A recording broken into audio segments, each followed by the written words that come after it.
Fios is not cable. We're wired differently, which means you can get the fastest internet available with equal upload and download speeds from 50 to 500 megs. So you can upload 200 photos before your favorite song is finished. Click the ad and switch to Fios today to get our best offer ever. Blog Talk Radio. Here we go.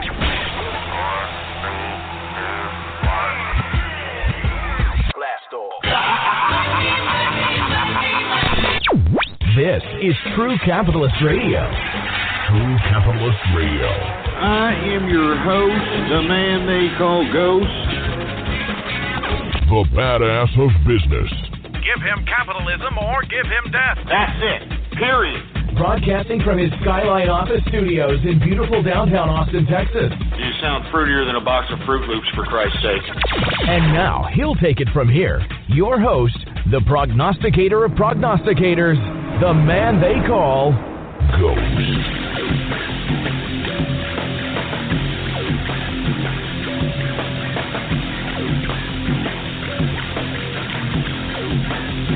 Going on, baby. How's it going, folks? And thank you for tuning in with me to another edition of the True Capitalist Radio broadcast. And, of course, I am your host, the man they call Ghost. And once again, folks, I want to thank everybody for tuning in with me. This is episode number 308.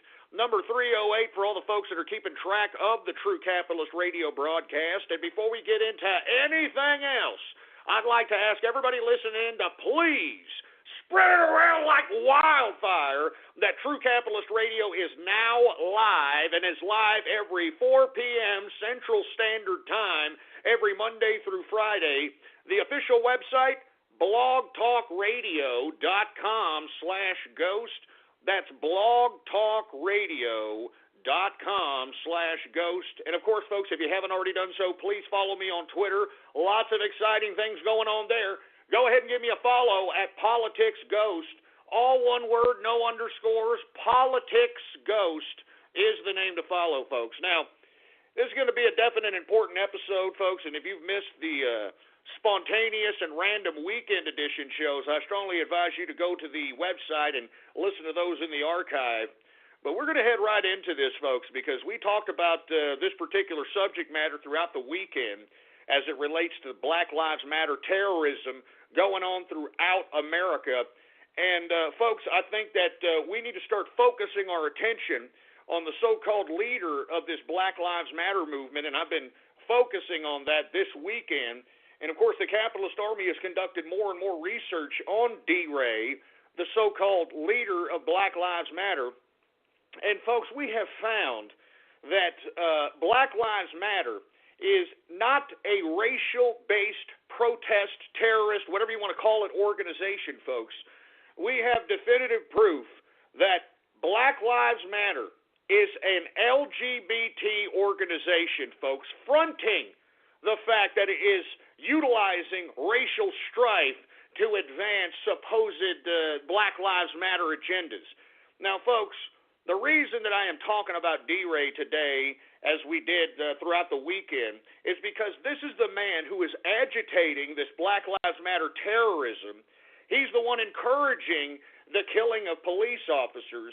He and, of course, his right-hand, whatever, fatty, Nita, and Sam Swerve, and Sean King, and all these other nefarious individuals, to say the least. And, folks, I think that it's very important that everybody in the capitalist army, everybody in the Trump train, throw it and plaster it all over the internet, so throughout the world, that Black Lives Matter is an LGBT organization. I mean, and I'm not just saying this, folks. I am not just saying this. We tweeted earlier this morning all the different articles in which it proves D-Ray, the supposed leader of Black Lives Matter, is not only a power-bottom homosexual, but the man is possibly HIV/AIDS infected. Now, why is that important as it relates to all this Black Lives Matter situation, folks? Well, it puts a motive on why D-Ray is leading a movement in Black Lives Matter into a path of self-destruction. And folks, all you have to do is look at the amount of damage, chaos, and havoc that Black Lives Matter has done to a variety of different cities. I mean, just take a look at what they did to Ferguson. Just look at what they did to Baltimore. Just look at what they've done to all these cities. And with all due respect, Mr. Powerbottom, D-Ray, is the so-called leader agitating all this destruction. And what are Black Lives Matter destroying? They're destroying their own communities. They're destroying their own minority businesses. They're destroying their own civilization, for Christ's sake, man. And you see, folks, that's a weird motive. That's a weird motive for a supposed Black Lives Matter leader to lead a group of people down a path to hell. Because, folks, if D-Ray, the supposed HIV or alleged HIV/AIDS, I don't know if he has the AIDS, folks, but this man is an activist for HIV/AIDS. I've got a clip of him in which he compares, and I swear, if you don't believe me, these articles are posted on my Twitter account at PoliticsGhost. You can scroll down the timeline to find them. D-Ray compares blacks' strife against police to the fight against HIV/AIDS. And just that particular statement alone should impact all of the Black Lives Matter fanatics that are conducting themselves in terrorism, in destruction, chaos, violence. I mean, you are being led around by the nose by a power bottom, LGBT, age, HIV advocate. Now, why is this important? Because, folks, if D-Ray has HIV/AIDS, it all comes clear what the motive is behind D-Ray. It is a self-destructive motive. You see, that's why he's leading his Black Lives Matter supporters down a road of self-destruction. I mean, I don't hear D-Ray trying to enlighten black folks on the legalese in an attempt to try to confront police officers that they deem harassing. I mean, it's very easy to confront an officer with the law as it relates to your infringing or him or her infringing upon your person. Why isn't D-Ray teaching Black Lives Matter how to confront the law with the law? Why isn't he trying to teach folks within Black Lives Matter how to educate themselves? Lest we forget, folks, that D-Ray is an educational bureaucrat. I mean, prior to him becoming a professional protester, D-Ray was actually a school administrator in Minneapolis. Yeah. I mean, this guy is a bureaucrat. Same with his left-hand fatty, Nita. She was also a bureaucrat. So you take that into consideration. These bureaucrats, these seasoned bureaucrats, are utilizing the undereducated Black Lives Matter movement and emotionally sensationalizing these folks so that they can go out and conduct the violence, so they can conduct the chaos, so they can conduct the disorder. And I think that people need to look at the motive behind the people involved leading these poor, uneducated folks. And that's why I bring up today, is D-Ray HIV/AIDS positive? I mean, once again, D-Ray, this is the same man who compared black people's strife against the police to the fight against HIV/AIDS. Now, I ask each and every one of you Black Lives Matter supporters, do you consider the supposed strife that you have, or that you have with the police?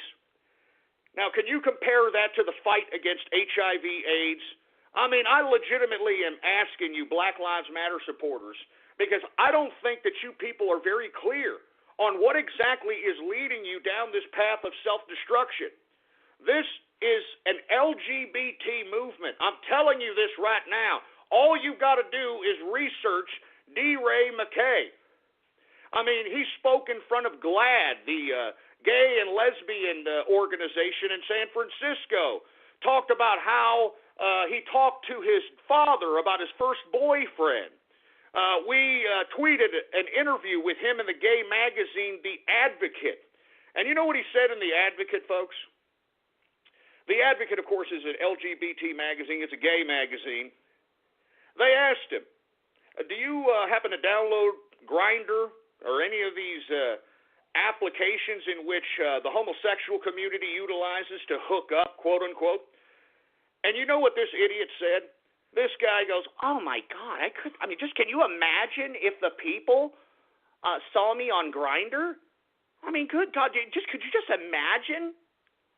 I mean, what do you have against Grindr? What do you got against that? I mean, you see, this is what I don't understand about the supposed left, the supposed liberals.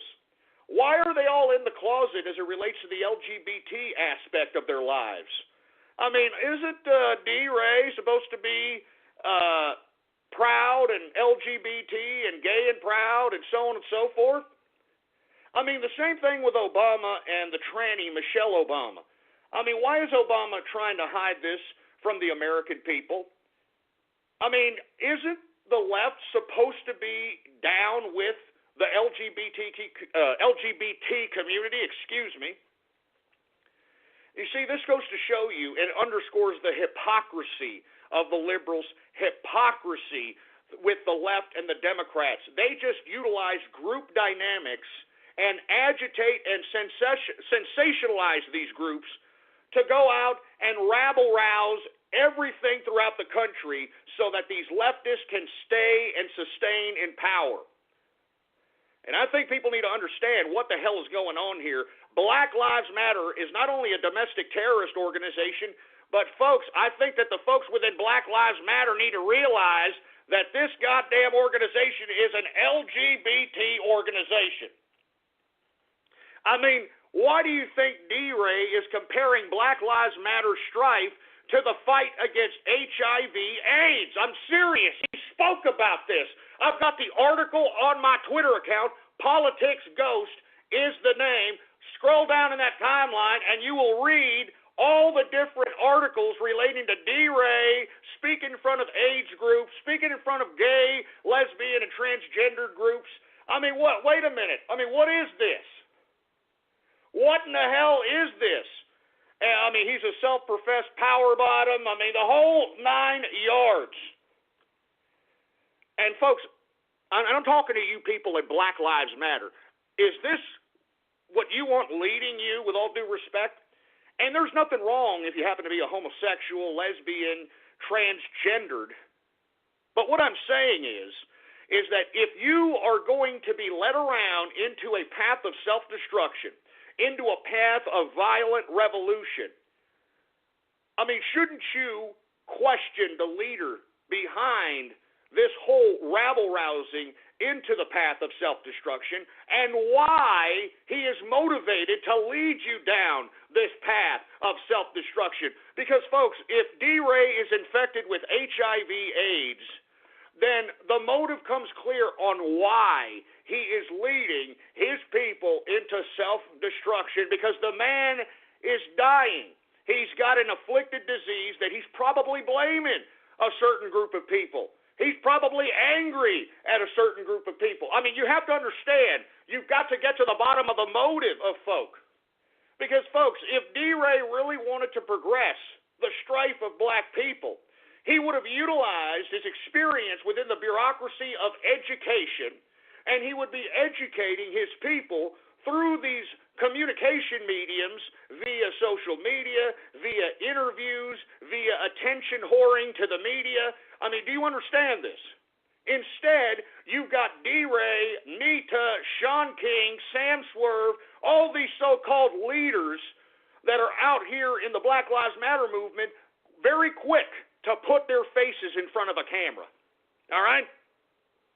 Very quick to put their faces in an interview, put their faces in a protest. I mean, don't you find it ironic that each time there's some kind of protest, D-Ray and Nita find their way over there to continuously rabble-rouse? And why is that, folks? Why is that? Because these people, with all due respect, are probably already dead inside. And if D-Ray All right? If D-Ray, by some chance, happens to have HIV/AIDS, then that is a motive and reasoning why this man is leading his own people. He is leading his own people into a path of self-destruction. Because, folks, he could easily enlighten his own people on how to confront law enforcement with the law, how to confront law enforcement with legalese, how to confront law enforcement with the truth, and not being a confrontational, cursing, ghetto-fied degenerate. All right? Because do you see D-Ray out here acting and glorifying this ghetto-fied degeneracy? Do you see him, wearing Gucci Mane shirts and, going out here, talking about pimping hoes? Do you hear him talking the vernacular of those within the ghetto? Absolutely not. So that right there, folks, that are in the Black Lives Matter movement should give you a cause for concern. What is the motive of D-Ray? And if there is a motive, it has to be something in relation to him being afflicted, in my opinion, with HIV/AIDS. And if he certainly is infected with HIV/AIDS, it explains to the tilt on why this man is leading black folks into a path of destruction. I mean, I'm serious. I mean, I think everybody within the capitalist army, everybody within the truck trade needs to plaster this. I mean, it needs to put it in the face of each and every Black Lives Matter thug who wants to go out, who wants to commit terrorism, who wants to kill cops, who wants to kill white people. They need to figure out who's leading them. Because do you think, honestly, that these black thugs, black members of ghetto communities, do you think that they're going to want to be led around, with all due respect, by a power bottom who potentially could be HIV/AIDS positive? I mean, that throws a whole new spin on it. That's why, folks, during this weekend, yours truly started unearthing a lot of this information through the hashtags that were trending on Twitter at the time, telling everybody that this man is a blatant homosexual and that Black Lives Matter is an LGBT movement. And if you take a look at a lot of these hashtags relating to Black Lives Matter, they're starting to have this debate. They're starting to have this discussion like, man, what?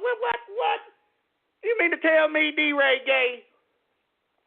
Of course he's gay. Of course he may, in my opinion, have HIV/AIDS. I mean, the man's an advocate for it. Who is an advocate for HIV/AIDS unless you are afflicted with the damn disease? Can somebody explain that? And, I mean, black folks, listen to me, and listen to me carefully. Who in the blue hell would compare black strife to the fight against HIV/AIDS? I mean, seriously. I mean, can you roll that around in your heads a little bit, black folk? Who would compare such a thing? What black leader would compare your strife to the fight against HIV/AIDS? I'm serious. Ask that about yourself. Ask it. These are legitimate questions, for Christ's sake, because this D-Ray is leading you down a path of self-destruction, and you black folk need to wake up and realize it, for Christ's sake. This man is not educating you. This man is not helping you get out of the ghetto situation that you're in. This man is not helping you get out of the chains of bondage that are put upon you by this government via welfare, via food stamps. He's not teaching you how to make your own capital, make your own businesses, how to find your own job. He's not teaching you anything. He's leading you down a path of destruction, and Black Lives Matter need to understand why. Why does this man want us into a path of destruction? Jesus Christ, man. I mean, that's what I'm saying. And then, look, people are tweeting at me, say, hey, what's wrong with he has the HIV/AIDS? Hey, it proves his motive. You understand? I mean, it correlates perfectly on why he's leading black people down a path to self-destruction, because he himself is destroyed.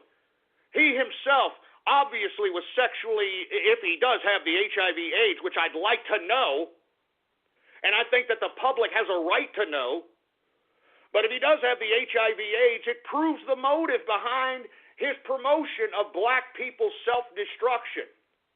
And I also want to highlight that Black Lives Matter is not only being led around by a man who possibly has HIV/AIDS, who's a power bottom, who compares black people's strife to the fight against AIDS, so on and so forth, but we also have white people in blackface that are leading black people down a path to destruction. And I'm talking about Shaun King, this bastard, who took some black person's scholarship at Morehouse University, and he took it for himself by claiming that he was black. I mean, this man, I'm tired of it, man. I mean, when are you black people going to wake up?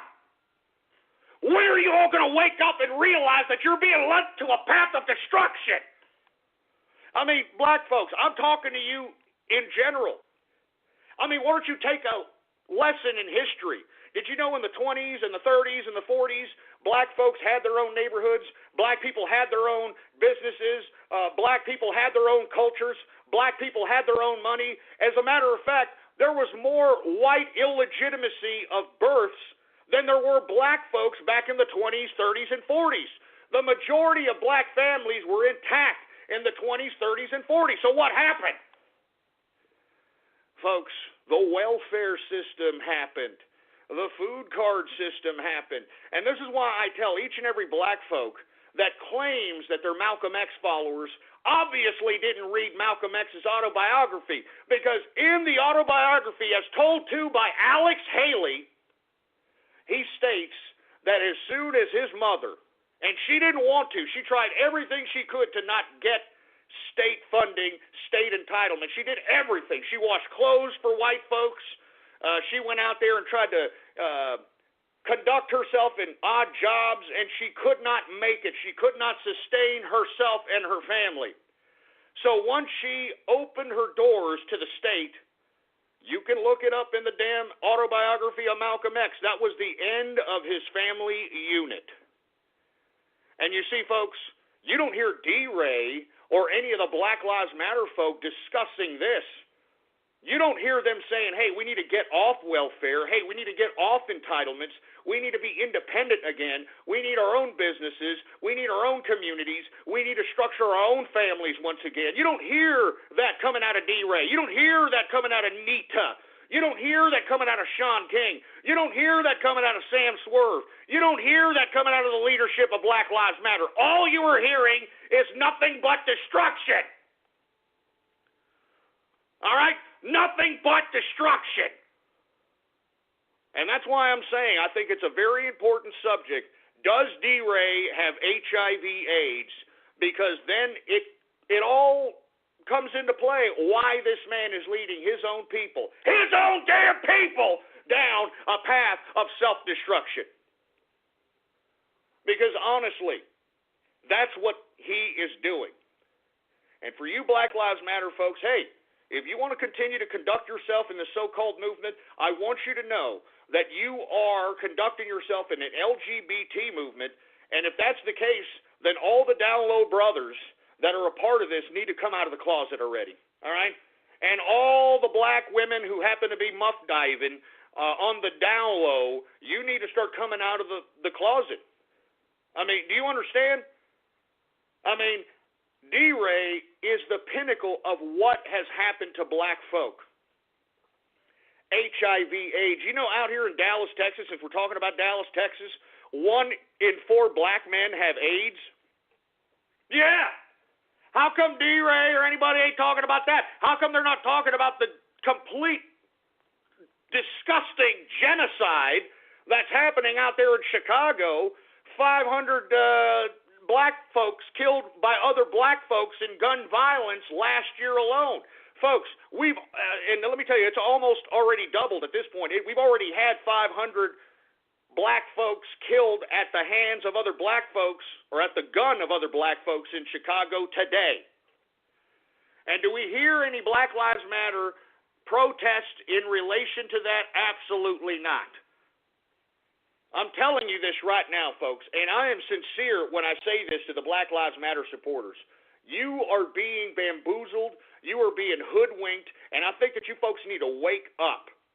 And you need to realize what your leadership is. It is false. It is someone bringing you into a path of self-destruction. And once again, folks, lest we forget, there's a black president in power today. A black president. And if you want my personal opinion, I think that this president doesn't like white people or black people. I'm serious. I mean, look at where he's allocating the resources of American taxpayers.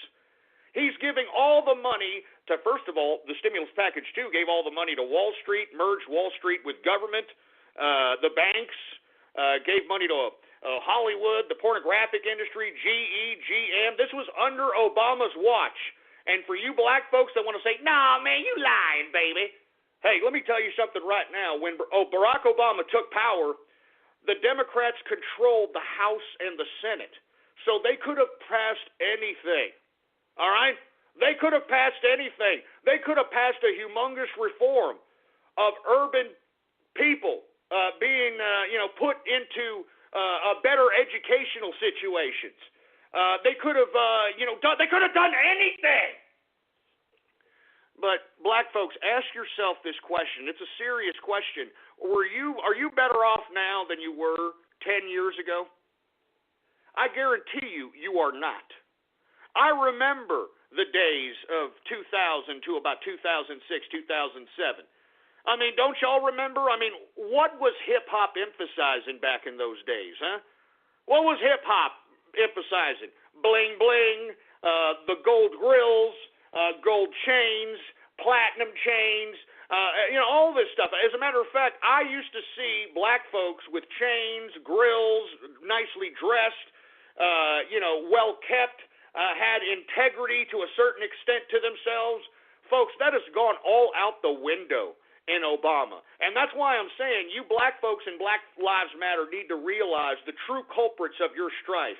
And it has nothing to do with cops. It has nothing to do with racist white people. It has nothing to do with Donald Trump. It has nothing to do with anything other than the people that you call your leaders leading you down a path of self-destruction. And if you don't want to admit it, well, then you go ahead and self-destroy yourself. But don't take down your whole entire black community with you. All right? That's irresponsible, and it's pathetic. It's anti-human. It's anti-human, for Christ's sake. So once again, this is a very important time in history.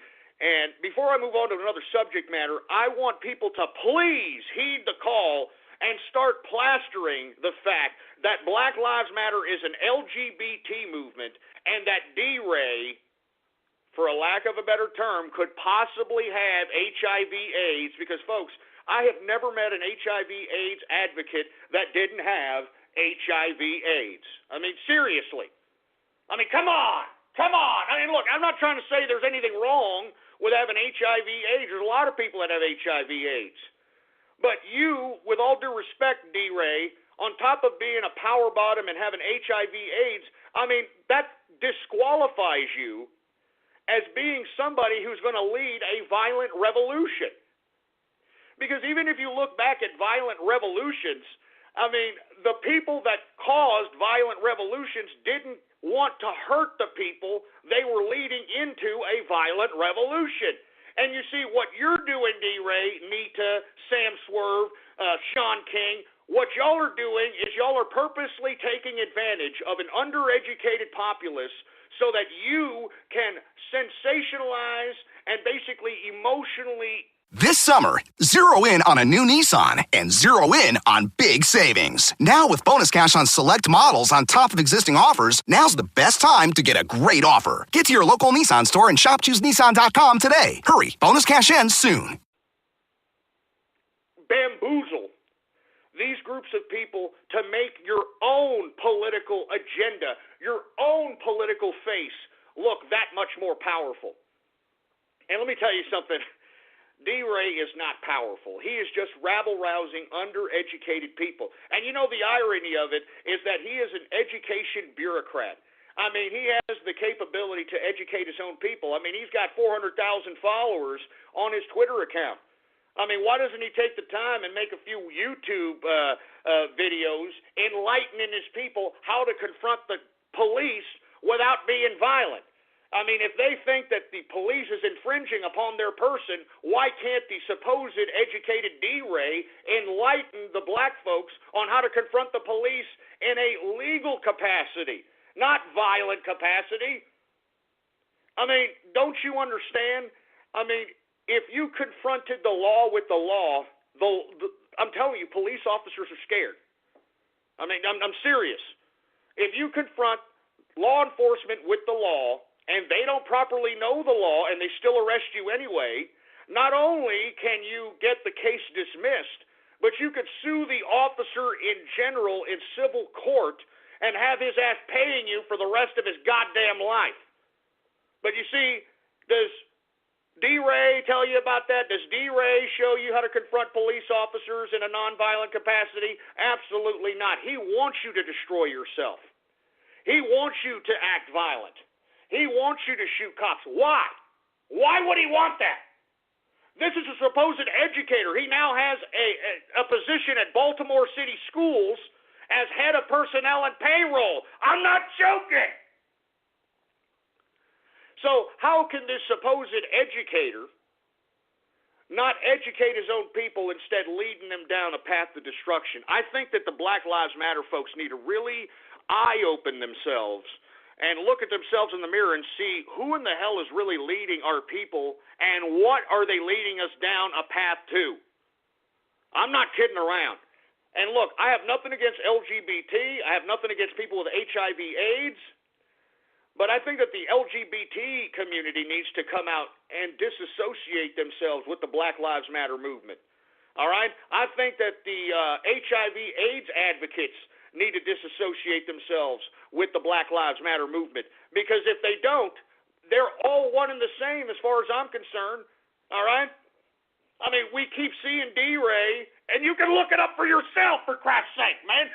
Why don't you just Google D-Ray, HIV/AIDS, and take a look at all the speeches that he's given to HIV/AIDS groups, to gay, lesbian, and transgendered groups. Why? I thought that Black Lives Matter. I thought that his point of emphasis was racial injustice. What happened, huh?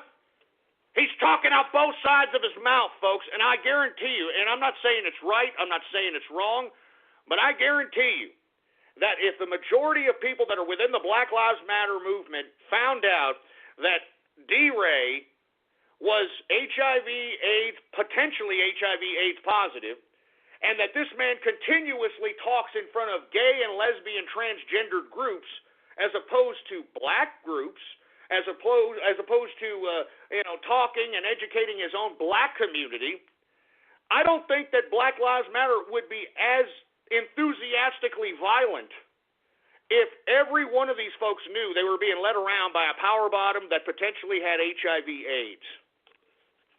I'm just saying. It just goes to show you a motive behind why D-Ray wants to destroy his own people. I mean, maybe he took a bad, I shouldn't say it like that, but maybe, one of his black boyfriends infected him with the HIV/AIDS. I mean, that's possible. I don't know. And maybe he's taking it out on black people. I mean, folks, lest we forget that the majority of people, let's put it there, let me rephrase that. The demographic with the most HIV/AIDS rampant within its race is black folk. I mean, doesn't anybody find that ironic?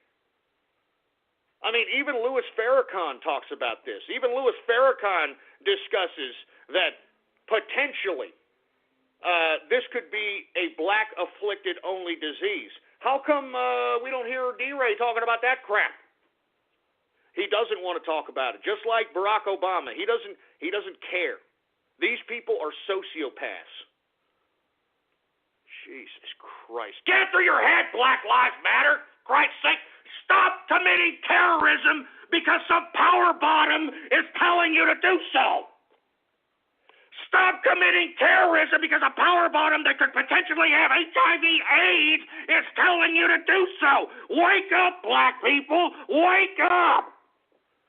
Jesus Christ.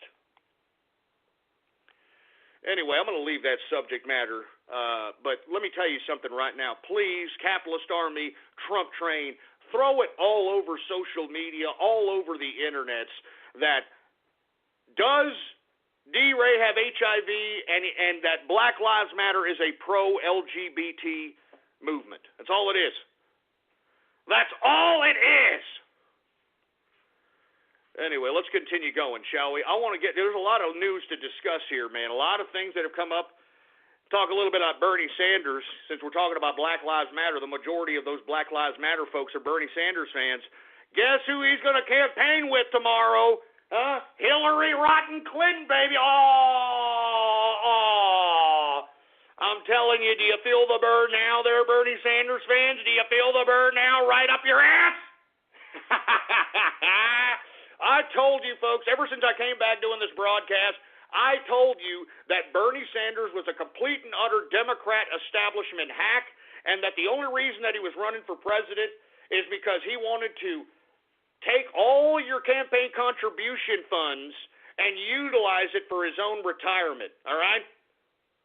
I'm not kidding around. I mean, the proof is in the pudding. I mean, Jill Stein, okay, the woman who was running on the Green Party independent ticket is still telling Bernie, come on down to the Green Party ticket, Bernie. I'll step aside and be your vice presidential candidate.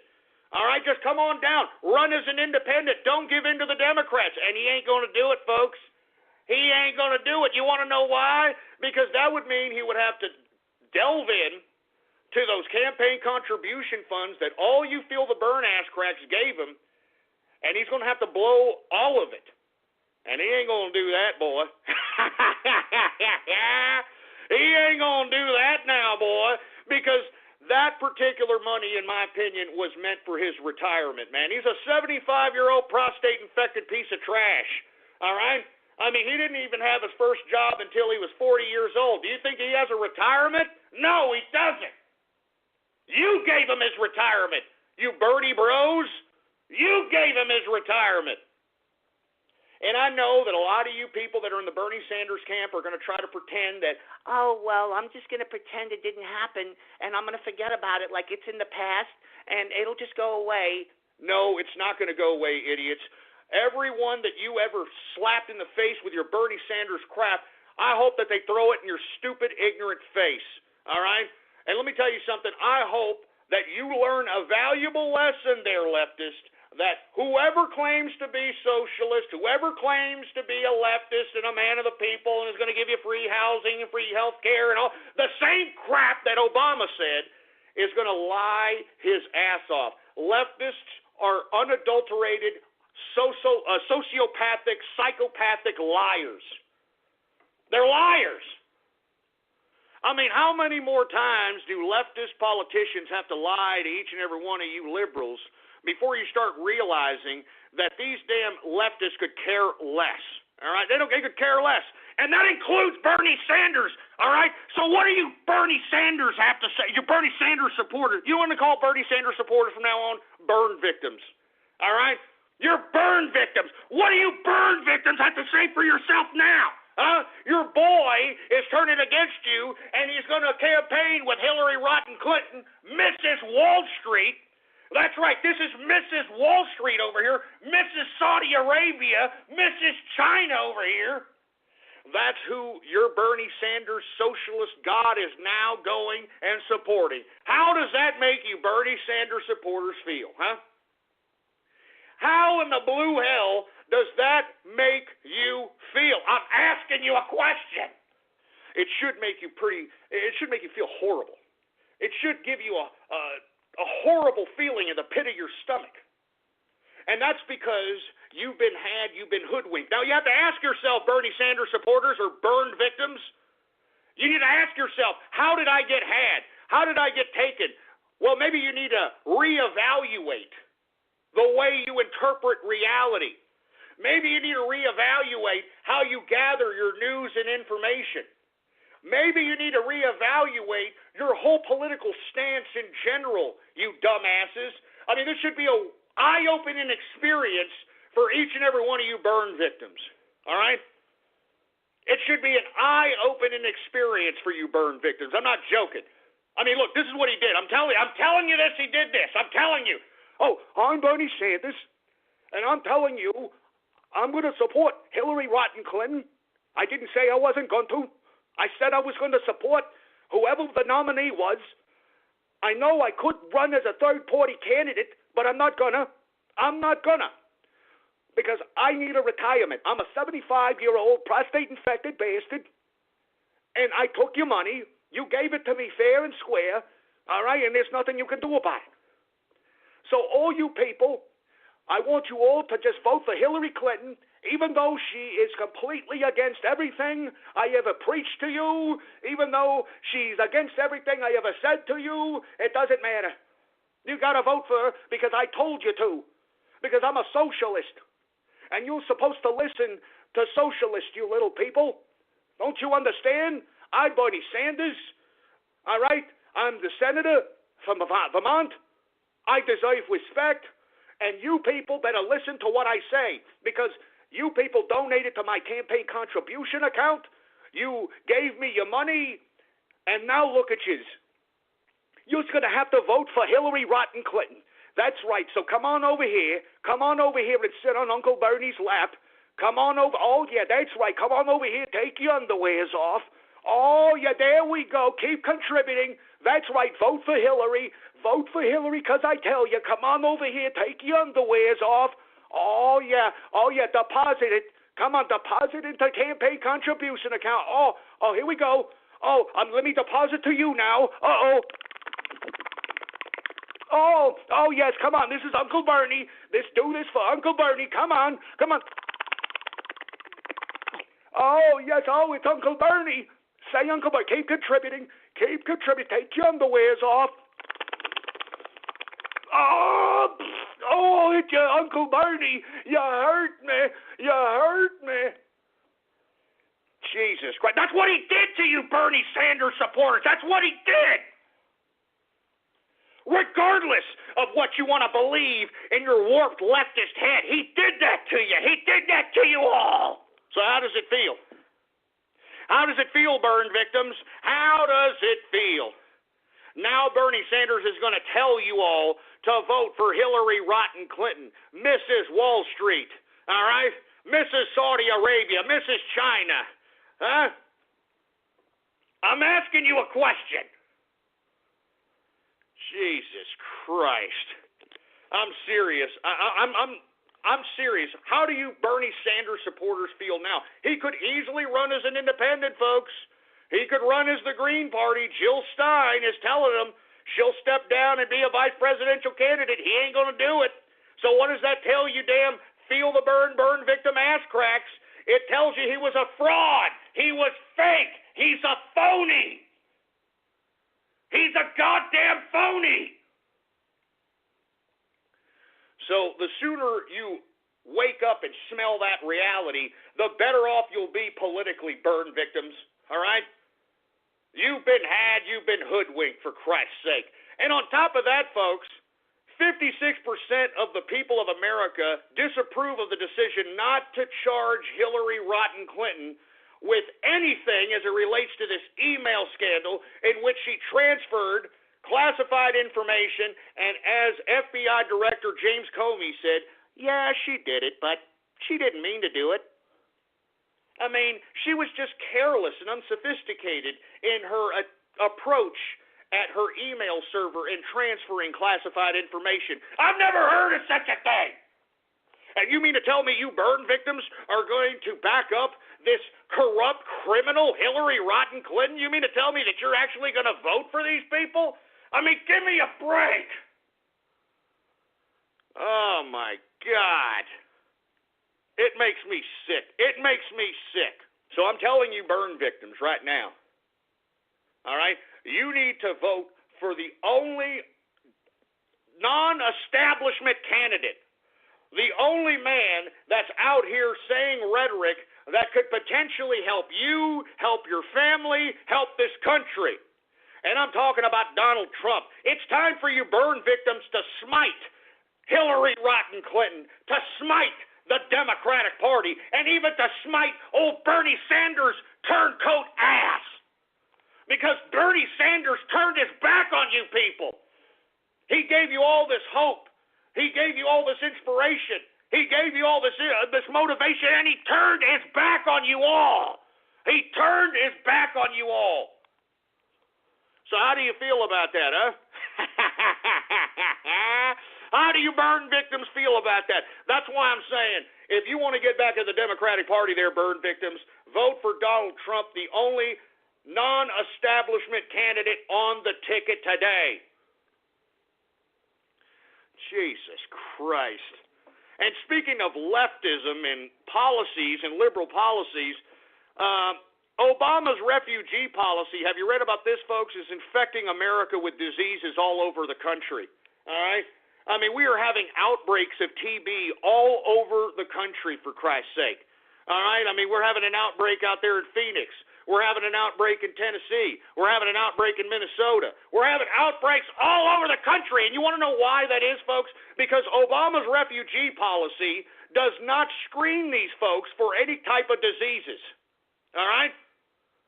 Does not screen these people for any kind of diseases. He actually wrote that in the law that these refugees that he's bringing into the country at $20,000 a pop are not to be screened for any STDs, any diseases, any viruses, any parasites, nothing.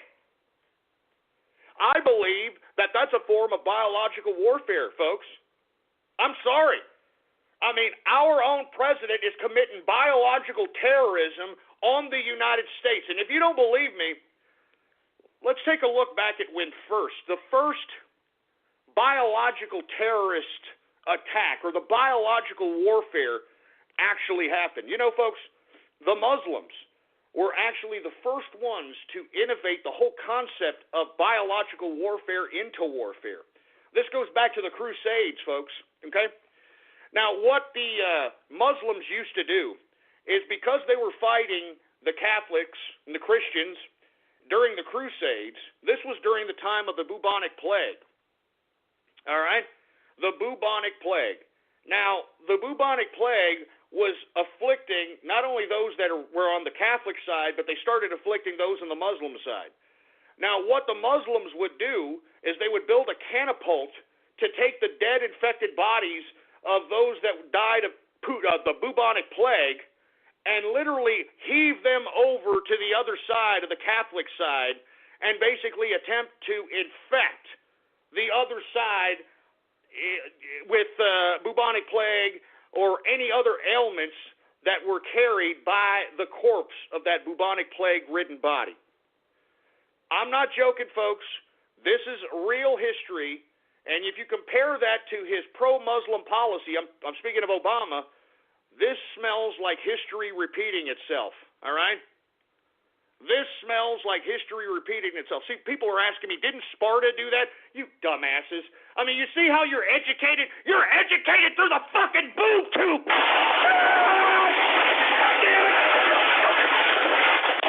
You stupid idiots believe anything that you see on TV. It makes me sick.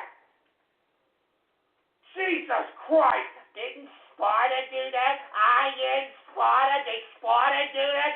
Shut up. You see what I'm saying, folks? This is what they're tweeting at me on Twitter. Didn't Sparta do that?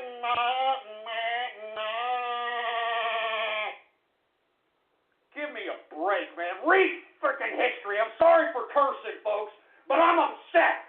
I mean, our country is in the brink of civil war. We're on the brink of collapse. We're on the brink of these goddamn liberals that are in power today implementing totalitarianism upon us.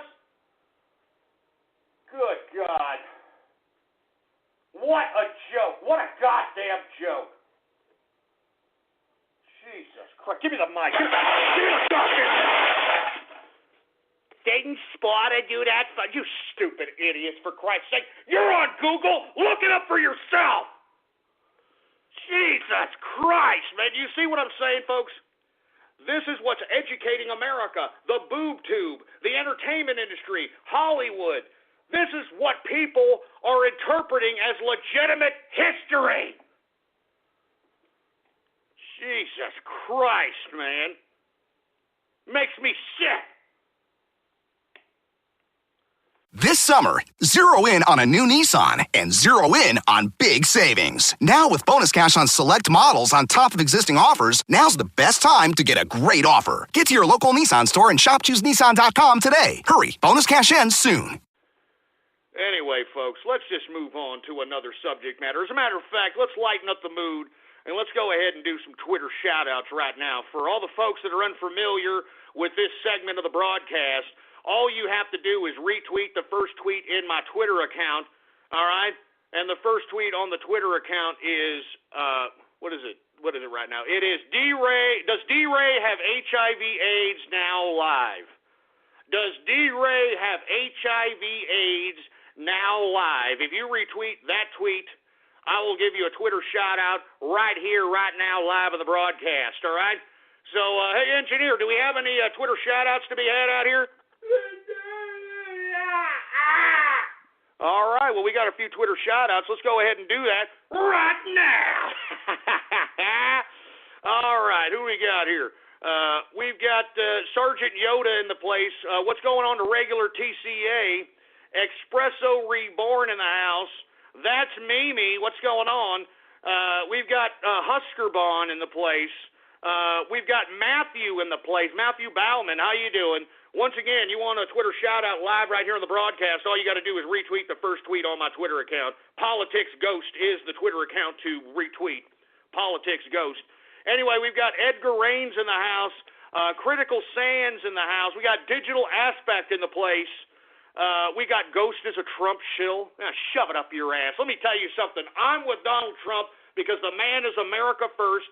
He has a pure Americana political economic and social policy. That's why I am backing up Donald Trump. And not to mention, this man has spawned the capitalist revolution. This man has spawned the capitalist revolution.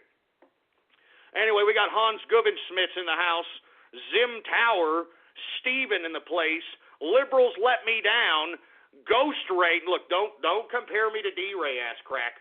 Do not compare me to D-Ray, all right? That stupid fruit bowl, power bottom, LGBT movement, freaking HIV/AIDS freak. Anyway, we got the Married Bachelor in the house. We got Notorious Keck, John S.K. in the place. Ghost has spam cancer. Ghost has spam cancer? What the hell does that mean, you son of a bitch? We got Private Wilhelm Winter in the house. We got Ripple, vet of Forum Wars in the place. Choco Latte, Hambone Slurpees. Oh, y'all saw the trend too, huh? Free Slurpees at, that 7-Eleven joint. Oh, that's great. I bet every one of you ham bones are going to go out there and get yourself 2 or 3 of them, for Christ's sake. Jesus Christ. I don't even know why 7-Eleven does that. They're asking for trouble, if you want my personal opinion. Anyway, who else do we got here? We've got Ghost Bullies the Engineer. I don't bully the engineer, ass crack. We got some dumb, stupid slutbag named Communist Single Mom. Ghostler Bilderberg. Don't even go there either, ass crack. I'm not down with no Bilderbergers, all right? As a matter of fact, that particular meeting needs to cease itself from existence as far as I'm concerned, all right? A lot of nefarious planning of the world that goes on in that ridiculous meeting. Anyway, we got Platinum Robo in the house. We got Spermy the Templeton. Yeah, real funny ass crack. We got the Brony Network in the house. Trump and Capitalist in the place. What's going on to Trump and Capitalist? We got Engineer Lives Matter. You son of a bitch. Come on! Jesus Christ. Feel the Burn Abbott. Oh, you son of a... I knew it! That's not funny, asshole! Damn it! That's not funny! That's my governor, for Christ's sake! We're going to talk about that here in a second. That's my governor, for Christ's sake! Don't you dare! Don't you even goddamn dare, boy! Son of a bitch. You come down here to Texas and talk garbage like that about Greg Abbott and see if your ass doesn't get turned into dog meat, boy. Son of a bitch. Anyway, give me the mic. Give me the goddamn mic. Don't you even dare talk about my governor, boy. Let me tell you something. Our governor has taken a stand against the Barack Obama regime, for Christ's sake, and I think that the federal government is inflicting a lot of damage on Texas. Now, I'm going to get into that later, but I've talked about it on this broadcast a lot. And I'm telling you this right now, if Hillary Rodham Clinton is elected president, we are going to vote for Texit. Texit is the next population to disassociate itself from a bureaucratic bunch of garbage. And that's all there is to it. Anyway, we got Czech capitalist in the house. We've got Godzilla in the place. What's going on? We've got Donald Sugar Trump. Oh, come on, man, Donald Sugar Trump. We got Cody from the unknown. Tank Dempsey in the place. Bubonics for Ebonics. Oh, that's horrible, man. That's just I mean, come on. I bet you D-Ray's fruity ass is listening. Oh, you see, I told you they were racist. I told you. Stupid fruit bowl. We got Havel the Rock. We got B Ghost. We got Feel the Burn. Here we go again. Feel the Burn. Don't talk about my governor, boy. 50 Flames of Greg. Oh, you son of a. Jesus Christ. That's it. All right? I'm not going to sit here and give any more Twitter shout-outs if you're going to be besmirching my governor. I'm not going to do it, boy. I am not going to do it. So you milky-licking pieces of trash can sit there and laugh all you want to, slap your fat Cheeto-stained fingers on the keyboard, laughing, thinking that you're doing something, for Christ's sake, when you ain't doing a goddamn thing. Don't talk about my governor ever again, boy. Don't you dare. Don't you goddamn dare, boy. Jesus Christ. Give me the mic. Give me the freaking mic. Give me the goddamn mic. All right, that's it. No more Twitter shout-outs. This is why we can't have nice things there, assholes. I'm telling you this right now. Jesus Christ, you scumbags, man. Scumbags! Anyway, I forgot what I was talking about. What was I talking about there, engineer? Oh, yeah, that's right. Obama and his refugee policy infecting America with all kinds of diseases. We're having TB outbreaks all over the country. We're having all kinds of ailments, and I've said this before, and I'll say it again. I believe that Obama is utilizing the refugee policy as a de facto biological weapon against the American people. And that's why I'm saying, folks, he's much like D-Ray. I believe that Obama is much like D-Ray, and that's why the administration is backing up this man. I believe that Obama does not like white people, and I don't believe he likes black people either. Because if Obama liked black people would have been the first on his agenda as it related to lifting them up out of any kind of impoverished situation or enhancing their economic development, none of which Obama has even initiated or even tried to initiate, all right? And I think that everybody within the Black Lives Matter movement needs to understand this, all right? I mean, you have a black president. You have a black Department of Justice Attorney General. Why are you continuously rising up at this point in time and not focusing your energy and your angst to these folks? I mean, I'm telling you this right now. Barack Obama has thrown race relations back about 60 to 70 years, and yet I have yet to hear any Black Lives Matter people blame this man. I mean, don't you understand, Black Lives Matter? Obama, a supposed black president, is giving immigrants more of the taxpayers' money than he has given to you. I mean, you know, I'm just giving you the facts. I mean, I know you folks are suffering, even though you are collecting now entitlements, you are collecting food cards, you are collecting these things, but haven't you noticed? Haven't you noticed that everything seems to be going higher in price, and your little food card and your little welfare ain't really sufficing the sustenance that it used to suffice about a few years ago, huh? And you see, folks, I believe I read an article out of Breitbart News, or Breitbart.com, in which the entitlement system, as it's currently structured right now, benefits illegal immigrants more than impoverished Americans. And that includes black, Hispanic, white, whatever folk, all right?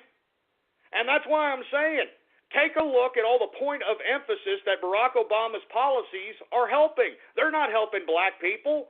I mean, this man has the power and the authority to help all black people. I mean, I'm serious. I mean, we spent $960 billion in the stimulus package 2 bill. How much did the black community get of that? Not a goddamn thing, other than the beans that was left over after everybody raided that damn taxpayer-funded bunch of garbage. You got the beans. And that's why I'm telling you, black folks, you need to open your eyes and realize who the real racists are. And you folks, you just have to read Obama's books, his own biographies, to understand the concept for which he's coming from, if you will. He does not like white people because he believes white people were racist against him. He does not like black people because he didn't like how the black people treated him whenever he decided to commiserate with those folks. I mean, all you got to do is read the books, man. I'm telling you this right now. Read his books. It says it in there all together, for Christ's sake. Jesus Christ. Anyway, folks, we are now in the second hour of the True Capitalist Radio broadcast. I am your host, the man they call Ghost, and once again, I want to thank everybody for tuning in with me. Please follow me on Twitter, folks. Politics Ghost is the name to follow. All one word, no underscores. Politics Ghost. And if you haven't already done so, please officially bookmark the official website of the True Capitalist Radio Show. It is blogtalkradio.com/ghost. That's blogtalkradio.com/ghost. Every episode that yours truly has ever conducted is there to download absolutely free. So make sure and visit it, all right? Now, let's move on to another subject matter, not getting off the Obama kick. Mr. Yes We Can, the peacetime president, Mr. Nobel Peace Prize himself, earlier this week announced that he's going to not only keep Afghanistan troops in Afghanistan, but send a little more. Well, today, folks, Obama's deciding to send more troops to where? Iraq. Oh! Why did you pull out in the first place, you fucker? I mean, I'm serious, man. It's the whole reason why he pulled out of Iraq. It's the reason why we have the destabilization of the Middle East. It's the reason he pulled out of Iraq. We have these goddamn refugee problems all over the freaking world. Why did you even pull the troops out, you idiot? I mean, that's what I'm saying, folks. He's the one that pulled out the Iraqi troops. He's the one that has caused the ISIS terrorism. He's the one that has caused the destabilization of the Middle East. He's the one. And now what? All of a sudden he's going to send troops back to Iraq? Are you kidding me, for Christ's sake? I mean, good God. Oh, my God. I mean, what does that make you people that supported this man feel like? I mean, are y'all going to turn blinders on? Are y'all going to sit here and say, well, yeah, I kind of have to. I mean, give me a break, huh? Mr. Nobel Peace Prize, Mr. Peacetime President, Mr. Yes We Can, Mr. I'm going to end the war in Iraq is now sending troops back to Iraq. Why in the hell did you pull him out to begin with? I'm telling you, I know why he did it, and I think he did it on purpose, in my opinion. He knew the destabilization of the Middle East was going to occur. He knew what he was doing, for Christ's sake. He's the one that's armed, trained, and funded ISIS. Even General Michael T. Flynn, which is now being vetted as a vice presidential candidate, has said this publicly. He said this publicly. I'm telling you this right now, folks. We have enemies of the state that are in power in today's bureaucratic system of United States government. And I've talked about this, a couple of shows ago on how we got here from the 60s to right now. Right now. I'm telling you, I mean, how are you leftists, how are you Democrats going to continue to vote to the left of the persuasion? Or how are you going to vote for Hillary Rodham Clinton? I mean, these people straight up lied to all of you, and you're still backing them up? I mean, that is insanity. That's lunacy. That is a mental disorder. That is a chemical imbalance. I mean, I'm not joking around, man. I mean, everything that Obama came to office claiming he was going to do, he did the complete opposite, for Christ's sake. How come Black Lives Matter aren't going to Washington, D.C. and trying to confront the Obama administration on throwing black folks back about 70 years?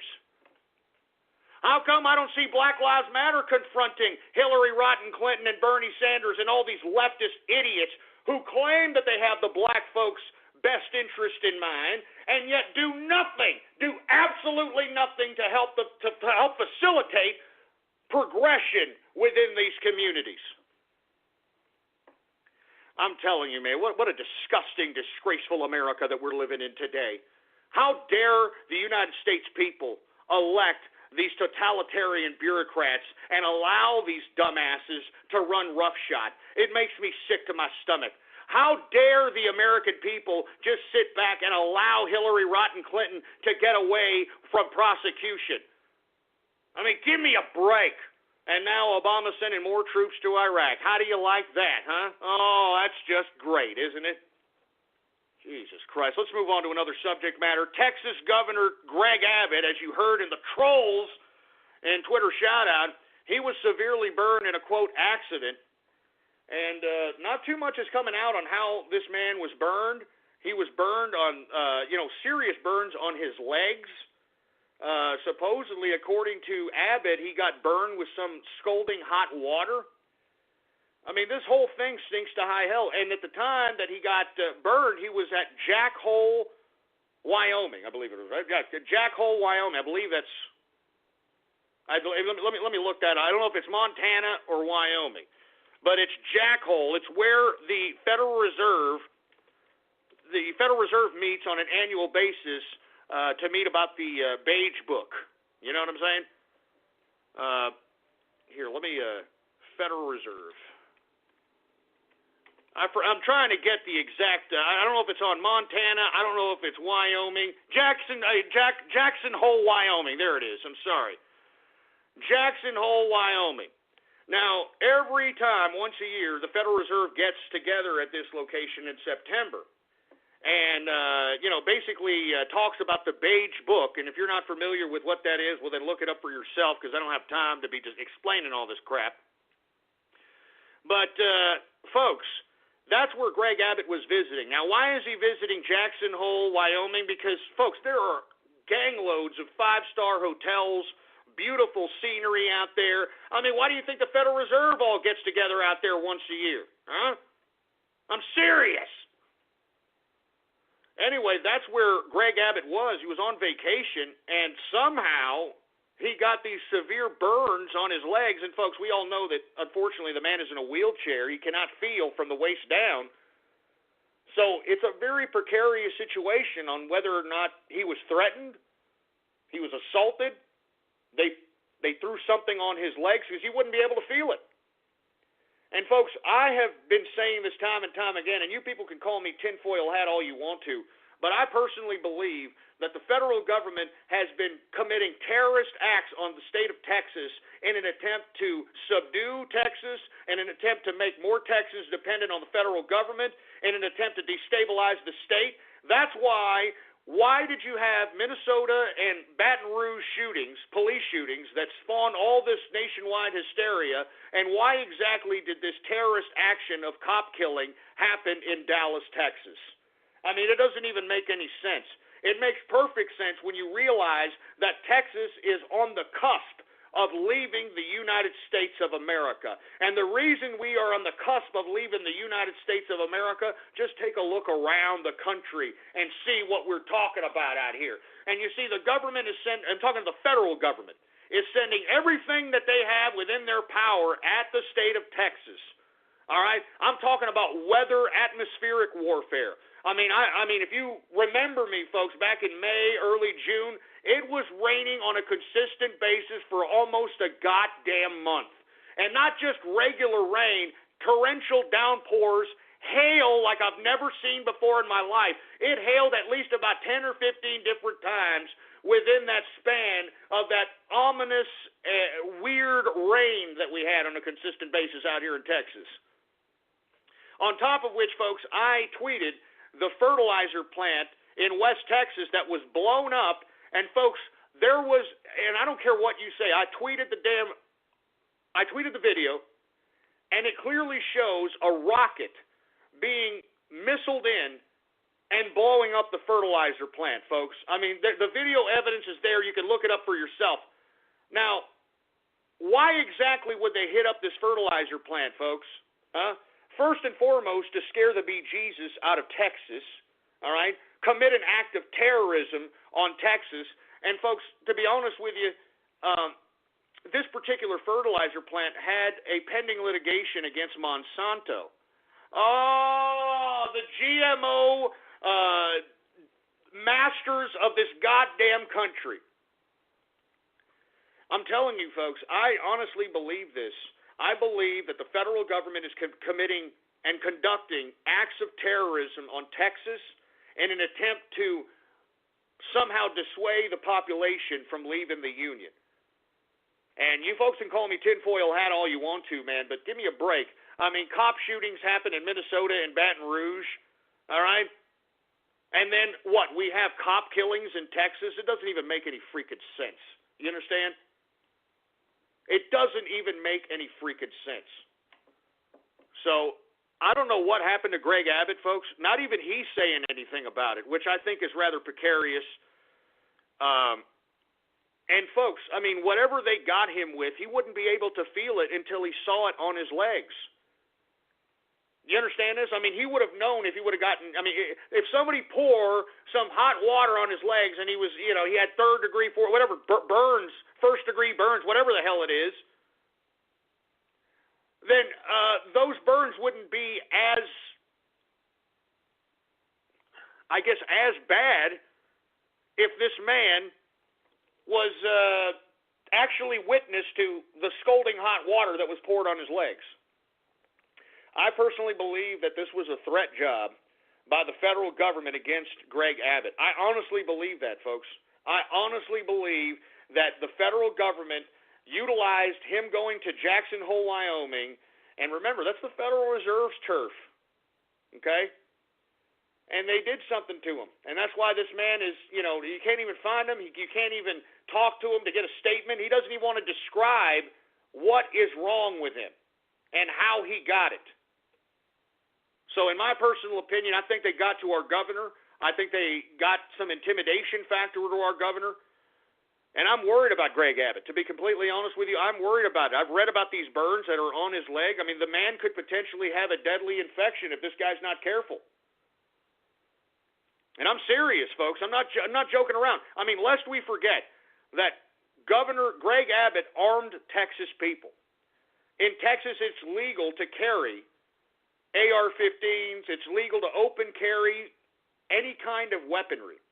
And he did that on purpose, folks, because let me tell you something right now.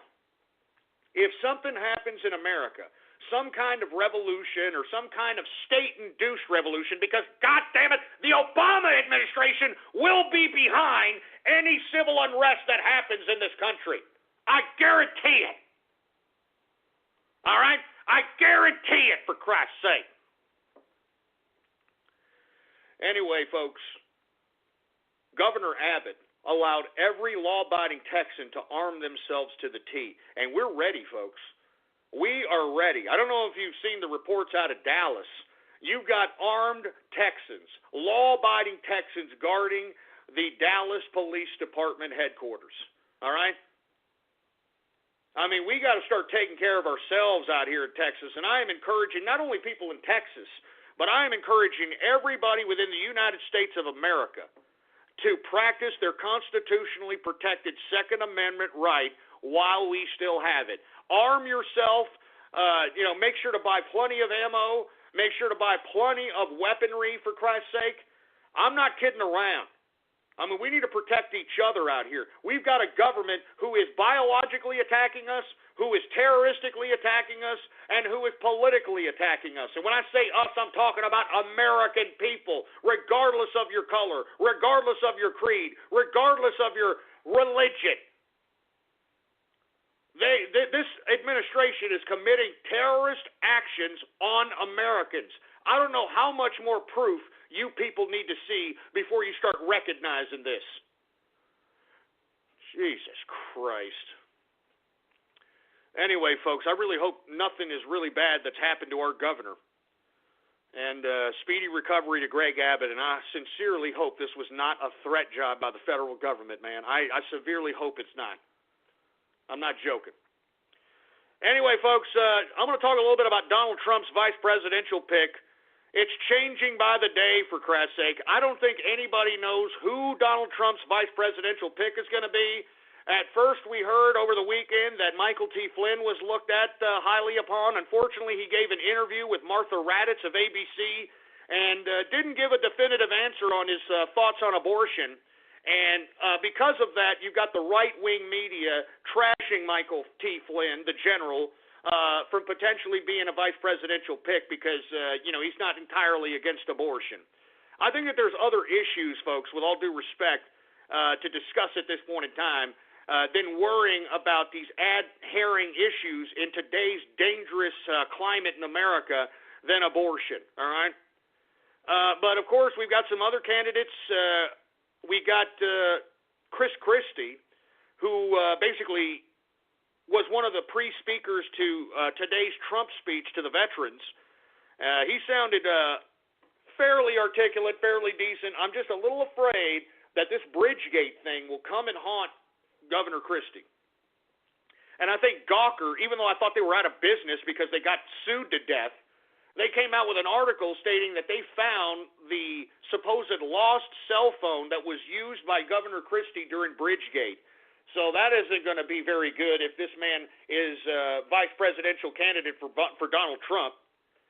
Then you've got Newt Gingrich, which, I got a love-hate relationship with that particular duo. Because he may need Gingrich, because Gingrich does have the experience, the bureaucratic experience within the Congress, because he was Speaker of the House during the Clinton administration. He made Clinton bow down and cower to a lot of different policy issues when he was Speaker of the House. Newt Gingrich successfully shut down the government for over a month. And then that's when Bill Clinton finally cowered and signed whatever bill that Newt Gingrich and the House Republicans were initiating the president at the time, Clinton, to sign and enact into law.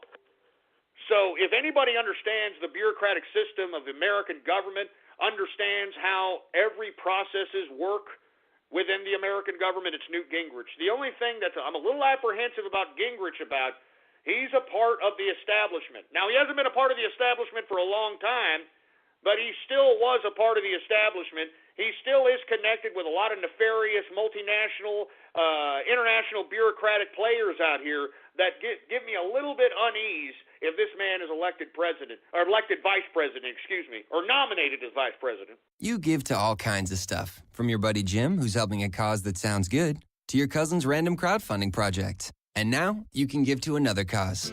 You. Because 1 in 3 of us isn't saving enough for retirement, Prudential is hosting the 4.01k Race for Retirement on September 17th. It's a fun run that helps you save more for you. Join us on September 17th at the Rose Bowl. Register for free at run401k.com. Prudential Insurance Company of America, Newark, New Jersey. But I understand the mindset behind Donald Trump. Donald Trump needs somebody that understands the bureaucratic system of government, understands how to utilize the mechanisms of government to get things done. So I understand that. And, of course, Mike Pence, I don't know why this guy's being talked about. I don't even know this guy, all right? I'm serious. Do you know Mike Pence, except for you folks that are probably from his state? Who knows Mike Pence? I don't know Mike Pence, all right? And I think that's a problem if you're running for an office on a national scale and nobody knows who the hell you are. So those are the candidates right now, folks, as we see it. Now we'll continue to say my personal feelings on this matter is that Donald Trump needs to choose my man, Herman Sugar Cain, or he needs to pick Ben Carson, as far as I'm concerned. I mean, he needs to utilize this racial component that is being used and abused by the left and turn it against itself. All right? I'm not joking. I mean, and I know that the left are going to say, oh, you see, he chose a black man because he wants to pander to black people. I don't think everybody is going to see it that way. I think people are going to recognize that Donald Trump is not a racist. Donald Trump is not some kind of anti-culture-based candidate. This man believes in America. And I think that we need to take away the racial component from the left so they can stop agitating this goddamn domestic violence out here, this domestic terrorism. And that's my personal opinion. That's all I got to say about that, all right? And, folks, I don't know if y'all heard the speech today by Donald Trump. He basically said that he is the law and order candidate. And I think it was a very important speech because, folks, we need law and order. Without law and order, this country is nothing. Without the rule of law, there's nothing but chaos. There's nothing but anarchy. And let me tell you, the rule of law in America is being jeopardized by this administration, by Hillary Clinton, by the left, by the Democrats. And I think that we need to put into power a candidate that's going to emphasize the rule of law and is going to make America safe again. I mean, I think that's a point of emphasis in America today. I mean, we can't even walk down our streets anymore without being accosted by some criminality. All right? We can't even walk down the streets anymore. We need to make America safe again, for Christ's sake, man. Safety. I'm sick and tired of all these random acts of terrorism popping up all over the country because some freaking power bottom that possibly has HIV/AIDS is telling black folk to do so. Jesus Christ. Anyway, folks, let me move on to these last couple of subject matters, then we're going to head to Radio Graffiti. Did y'all hear Dave Cameron in the UK to resign Wednesday, Theresa May to become the British Prime Minister?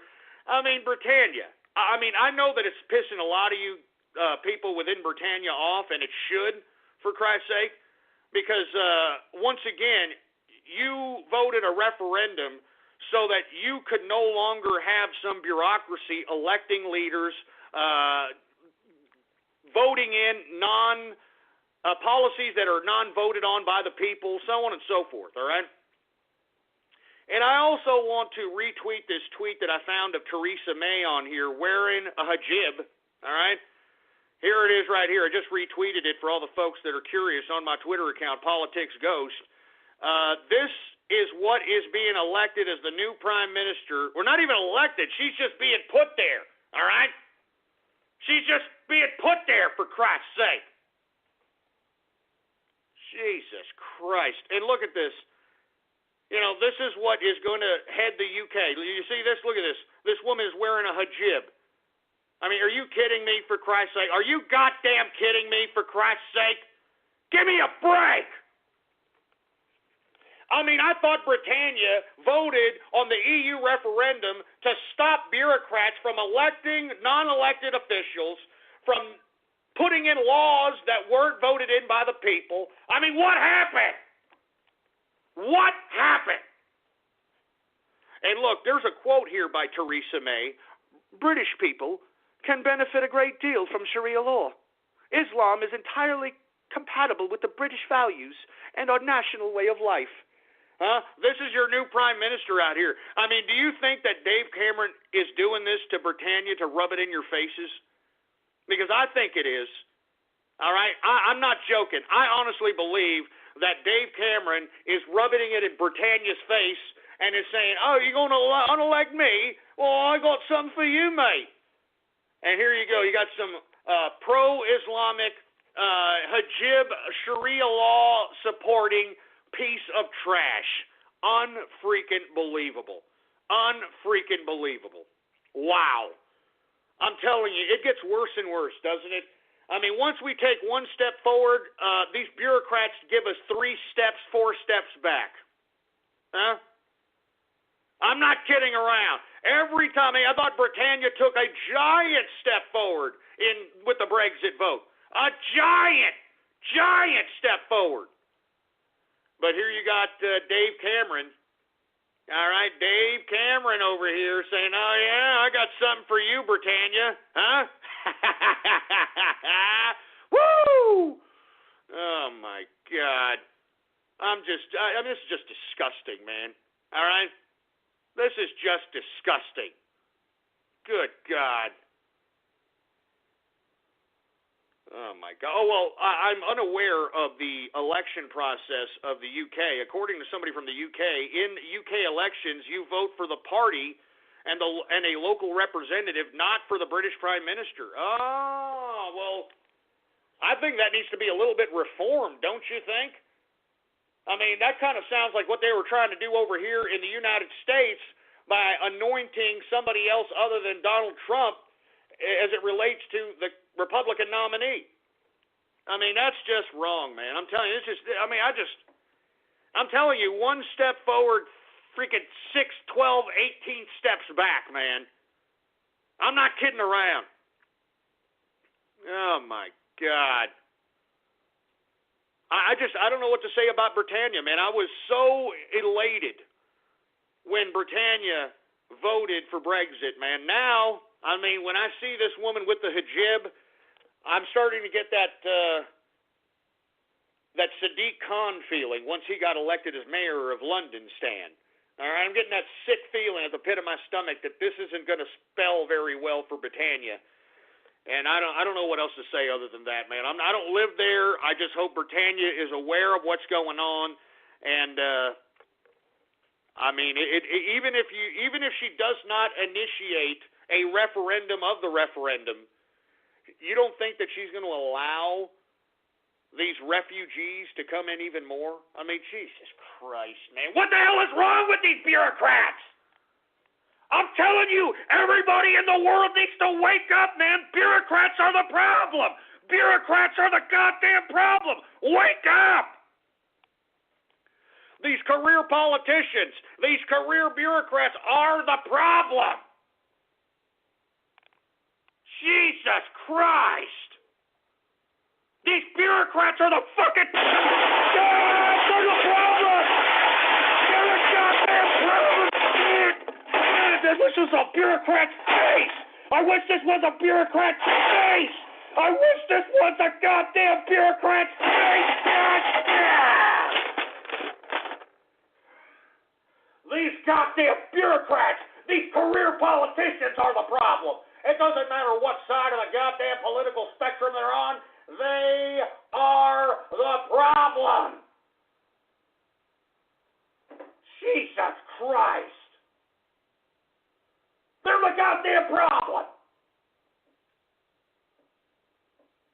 Jesus Christ, man. Let me give me the mic. Give me the goddamn mic, man. Look, I'm sorry for cursing once again, folks, but I'm angry. I'm angry. You should be angry as well, for Christ's sake. Look at what's happened to the country. Look at what's happened in the world, for Christ's sake. The bureaucrats, the international bureaucratic institutionalists are trying to take control of the world. They're trying to take control of our lives. And every one of these bureaucrats, in whatever country you reside in, every one of those bureaucrats are agents of international bureaucratic institutionalism.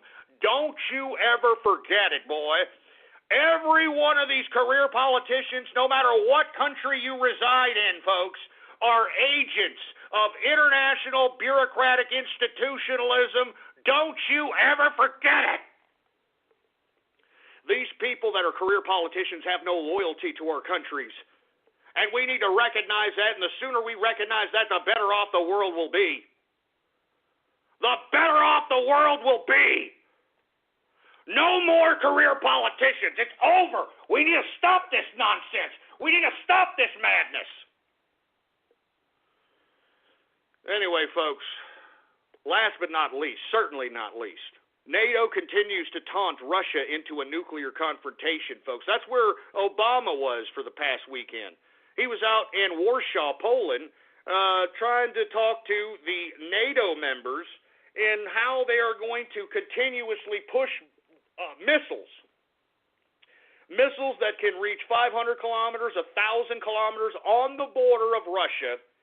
And folks, Vladimir Putin has been vocal here the past several weeks telling the Western media, what are you people doing? Why aren't you telling your people that the brink of nuclear war is right around the corner? He even said, I don't even know how to get through to you people. And you see, that's why all this hysteria about Black Lives Matter, ISIS, transgenders in bathrooms, and all these other issues are being utilized to bamboozle the mind of Americans so that the foreign policy ass cracks in this administration can get America, NATO, and everybody else that's involved in this European ridiculousness to confront Russia in a direct nuclear confrontation. In a direct nuclear confrontation.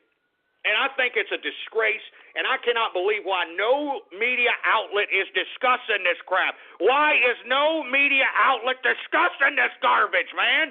We're on the brink of nuclear war. Don't you understand that? If you don't believe me, folks, all right, why don't you take a look at the recent statements being put out by Vladimir Putin. Vladimir Putin is trying to tell Western media to inform their Western populations about the potential worldwide nuclear danger that is being taunted by NATO and the United States.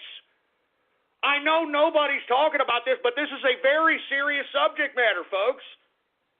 I mean, it doesn't matter what happens. Black Lives Matter, transgenders in bathrooms, or whatever your issue is, it means nothing if the damn nuclear holocaust happens upon the world. Do you understand this, folks? I mean, read this for yourself. Google it for yourself. Vladimir Putin warns America. Vladimir Putin warns the West. I mean, he's telling the media, look, NATO keeps encroaching upon our borders, for Christ's sake, and at some point we're going to have to retaliate. All right? I'm serious. They're going to have to retaliate, for Christ's sake. I mean, Jesus Christ. It makes me sick to my stomach, man. We're going to have to retaliate, for Christ, Russia's going to have to retaliate, and then what? Nuclear war? I think you people need to realize what's going on the international front out here and take your freaking thumb out your ass, all right? Seriously. Take your goddamn thumb out your ass, for Christ's sake. Oh, my God. Anyway, folks, let's go ahead and get to another subject matter. I know as a matter of fact, we're done with the subject matter. As a matter of fact, let's get to everybody's favorite part of the broadcast. And I'm talking about Radio Graffiti! That's right, folks. Radio Graffiti, the part of the broadcast where the spectators become a part of the spectacle. All you have to do to participate is give me a call right now at 516-453-9903. And when I call on your area code, you have exactly 3 to 4 seconds to say whatever it is that's on your mind. All right, it's that simple, for Christ's sake. And if I call on your area code, don't be a goddamn Helen Keller deaf mute, you milky-licking pieces of nipple clamp loving butt plug up your ass looking anal object aficionado piece of trash. So, without any further ado, do we have any Radio Graffiti calls, engineer? All right, well, let's go ahead and get to Radio Graffiti right now. Woo! Anyway, folks, let's go ahead and get to it. How about area code 443, Radio Graffiti? Ghost? Yeah. Hi, I'm a longtime fan. I just ordered one of your mugs, and I wanted to thank you for doing this show. It's been a lot of fun. Hey, man, thank you very much. I appreciate it, man. Keep listening, and I appreciate your patronage, man. Keep on trucking. All right, and keep capitalizing as well. Thanks for the kind words. We got area code 903, Radio Graffiti. Hey, Ghost, quick question. How could Greg Abbott take a stand against Obama if he can't physically stand out of his wheelchair? Now, come on, man. Jesus Christ. I mean, can we grow up, please, you stupid, dumb, little stupid moron? 915, Radio Graffiti. Hello, Ghost. This is me, Luigi. I want to go back to home to my Brooklyn to see my Mamma Mia, but I'm too afraid right now, all because of this Black Lives Matter movement. I'm too afraid, all because of these black people rebelling. I just don't know what to do. Can you help me? Well, why don't you have a plate of spaghetti and meatball or linguine or something and, calm your ass down there, Luigi. How about 818 Radio Graffiti? Hey, could someone remake Ghost intro with the Keemstar? Now, shut up, you stupid moron. How about Anonymous Radio Graffiti? Hello? Yeah, goodbye. How about Anonymous Radio Graffiti? This is True Christian Radio. True Christian Radio. I am Christian Preston Chandler. The mayor of Quickville. Give him Sonic Shoe or give him Death. You damn fucking bastard! Broadcasting from her cluttered home in Ruckersville, Virginia. I told you the details, and what do? You kicked me in the balls again! And now, she'll take it from here. Your host, the Tomgirl of Aspie, the Transcendental we call... Ian Brandon something. My name is not Ian Brandon! Oh, my God. Are you kidding me? I mean, you actually made my intro for Chris Chan. Are you kidding me? That autist, to say the least? Come on, man. Come on. Anyway, 978 Radio Graffiti.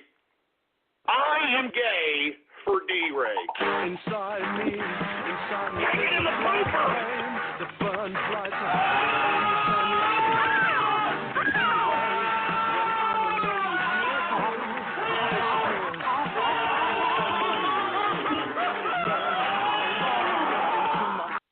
You son of a bitch. God damn it! That's not funny! That's not funny! God damn it, that's not funny! That's not goddamn funny, you bastards! You goddamn bastards! How dare you! Oh my God, look, that's not funny. Seriously, for Christ's sake, man, that's gross, man. That's gross! That's just... Oh my God, I can't believe you freaks. I cannot believe you freaks. I mean, take about 10 steps away from my freaking butt crack with that D-Ray gay crap. Oh my God, I can't believe this. I cannot believe this. Jesus Christ, give me the mic. Give me the goddamn mic, for Christ's sake. I'm telling you, how dare you scumbags, man. Anyway, how about area code 435, Radio Graffiti? Jingle bells, ghosty smells, and G lays an egg. The wheelchair mobile lost its wheel, and the troll terrorist got away. I mean, what is up with you damn trolls and Christmas, man? It's freaking July, ass cracks. I mean, do you actually believe that you're going to have yourself a decent Christmas in 2016? Honestly, take a look at the economic conditions. Take a look at what's going on here in America. Take a look at the violence that the terrorism that Black Lives Matter is implementing, for Christ's sake. You actually believe that you're going to have a good Christmas this Christmas? Give me a freaking break. How about area code 469, Radio Graffiti? Literally, I think it goes past you. Literally, all of these ones I hear is different goes past you, and it comes with different smells. What's your favorite? I want to open all these beautiful pasties and smell them. Shut up, you stupid. Shut up. Just shut your stinking hole. How about 810, Radio Graffiti? What about bronies? Here we go. Bronies are awesome. Men who love something that a small girl should like. Oh, Jesus, just shut up, you stupid moron. 901, Radio Graffiti. This is True Christmas Radio. True Christmas Radio. I am your host, the Jolly Man they call Ghost. The badass of the holidays. Give us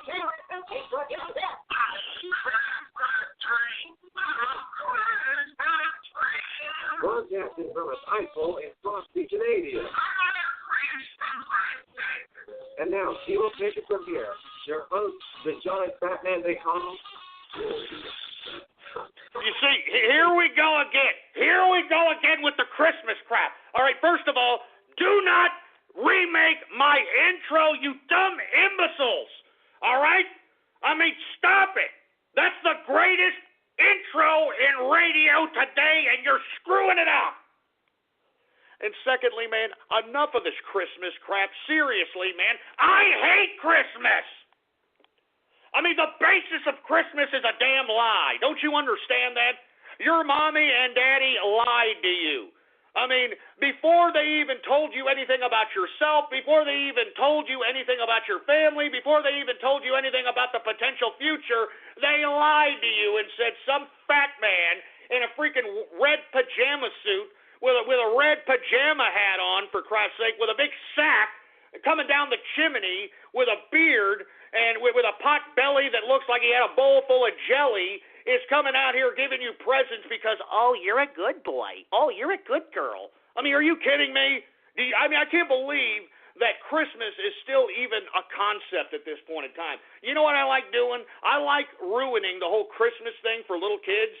You know, that's why I don't like being around little kids too much, because if I do, I'll be like, hey, you know, Santa Claus is a bunch of garbage, right? You know, Santa Claus is your mommy or your daddy, right? You know that, right? No. Well, hey, I mean, such is life, man. Stop lying to the children, because what they are doing is they are conditioning you to accepting lies. They are conditioning you to accept the non-truth. Why do you think that every time you pose things to liberals that are factual, that's truthful, they don't want to believe it? They want to continue to believe their leftist liberal ideology like kids believe in Santa Claus. Jesus Christ. Anyway, let's move on. This makes me sick. Anonymous, Radio Graffiti. It will be legal in Texas to molest Donald Trump. Now, shut up. Don't besmirch the name of Donald Trump on this show, you scumbag. 505, Radio Graffiti. Hey, do you think Bernie Sanders is actually like a pedophile? Because I'm getting that vibe from him. I mean, you. Well, I don't know, but he did write about how women enjoy rape in the 70s. You can look up those articles that Bernie Sanders wrote about. He actually wrote stories about women fantasizing about rape. I'm not kidding around. You can look this up. Anyway, Anonymous, Radio Graffiti. Hello, Ghost. This is Kermit the Gay Frog, and I was wondering, what color is your asshole? Mine is half green, half white, half brown, and that's only... Oh, Jesus. Shut up. Shut up, Kermit. God damn it. Freaking Kermit over here, for Christ's sake. Anyway, area code 252, Radio Graffiti. I don't like Christmas. I hate it. I got a Christmas. You want to go ahead and get some operation? I mean, look, I'm serious. I do not like Christmas, folks. All right. First and foremost, I haven't gotten a present in like I haven't gotten a present, in like 20-something years at least. All right, at least. And what, I'm supposed to just be in the Christmas spirit? And I'm telling you, look, I do celebrate Christmas. My wife likes Christmas, all right? So I got to do what I have to do. But every goddamn Christmas, all these family members, they come to my place. They suck up to me so that they can eat my food, drink my drink, and, make my place into a pigsty. Just so what? Oh, look, it's Christmas time. Oh, meh, meh, meh. Get the hell out of here. And every time Christmas time comes around, what do the family talk about these days? They don't talk about, oh, I missed you guys, and oh, man, we ought to get together, and oh, look at the weather. No, you know what they talk about? Oh, I've got a lot of money problems, and I can barely afford to do this, and my kid, I don't care about your problems, all right? I don't care about your problems. You people need to realize that no one gives two rats' asses about your stupid problems, all right? I mean, so don't burden other people with them. Everybody's got problems, folks. Everybody has got problems. Jesus Christ, man. Anyway, for Christ's sake, let's move on, for Christ's sake. And look, we got people on Twitter. Hey, maybe we should get Ghost a Christmas gift. He's too bitter. He's Uncle Scrooge. I don't want your gift. I don't want it, man. It's fake. It's fake. It's phony. It's phony. And I'm not trying to be Jewish or anything either. You know what I mean? I'm not trying to disrespect Christmas like most Jewish folk do. And with all due respect, I have nothing against Jewish folk, but I find it rather ironic that they're real quick to just completely demonize Christmas, although they'll capitalize on it as well. Anyway, Anonymous, Radio Graffiti.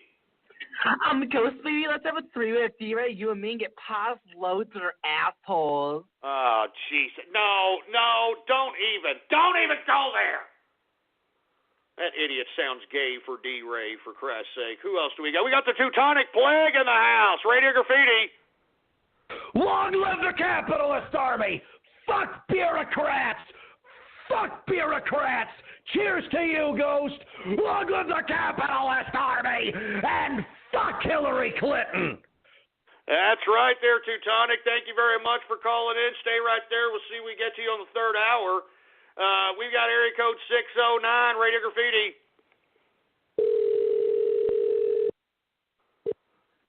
Thank you for calling the Libertarian Party. The hell is this? Libertarian Party, Robert? Hello? Yes, Libertarian Party. How you doing?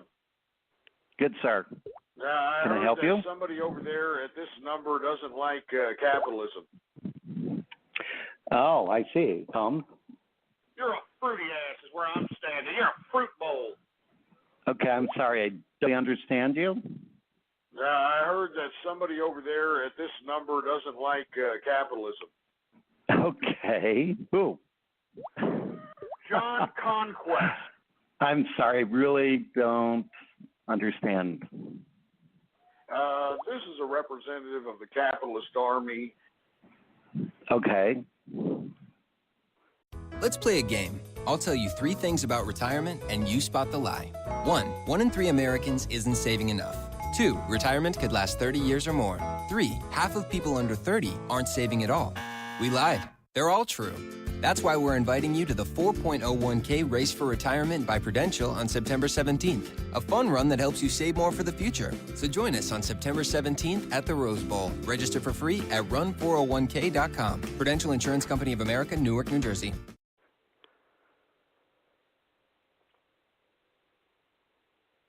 What, is that it? Is that what you're doing? I mean, I'm tired of you idiots prank calling other people using my voice, for Christ's sake, man. You people need to get your own personality there, jerk dicks. I'm serious, man. Anonymous, Radio Graffiti. All right, put it on here. Let me get ready to do some Fort Lorico, all right? Oh, yeah. You're moving on. One better. Uh-oh.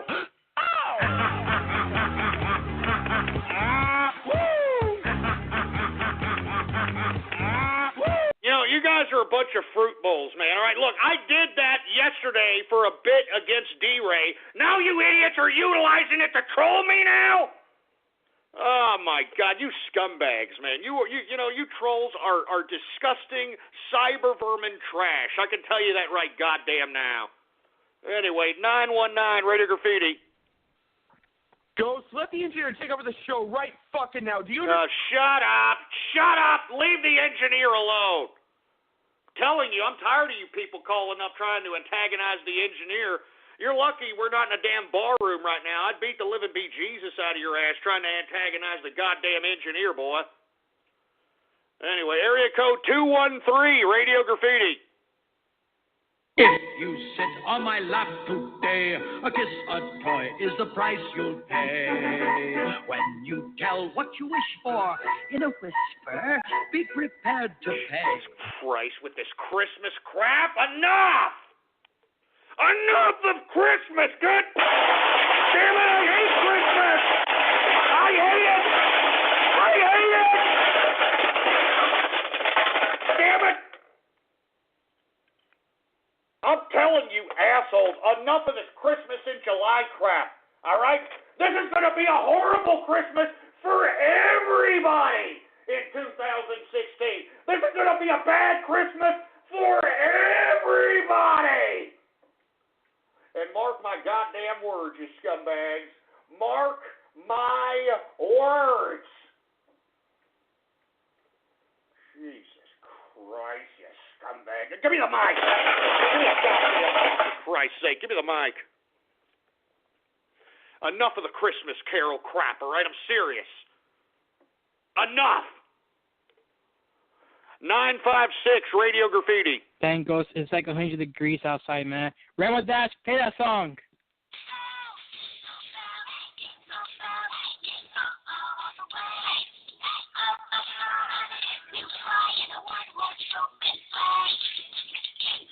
Jesus Christ. You know, you people are wanting to piss me off today, aren't you, huh?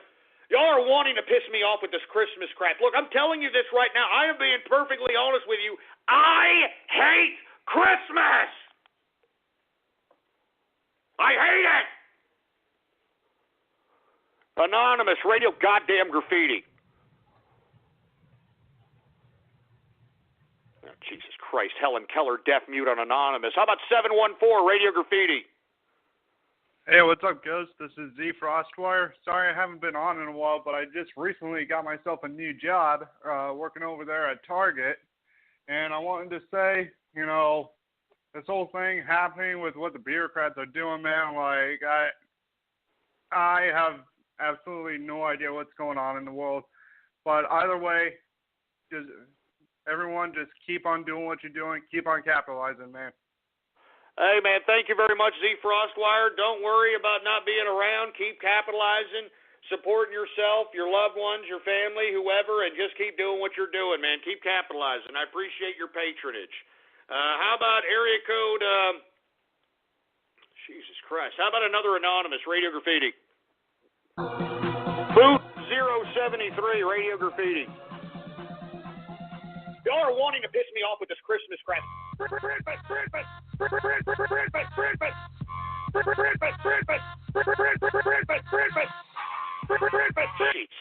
Christ, you damn it! I'm telling you, I've had about enough of this crap. I'm telling you, I've had about enough of this Christmas crap. I mean, what is it going to take? All right, look.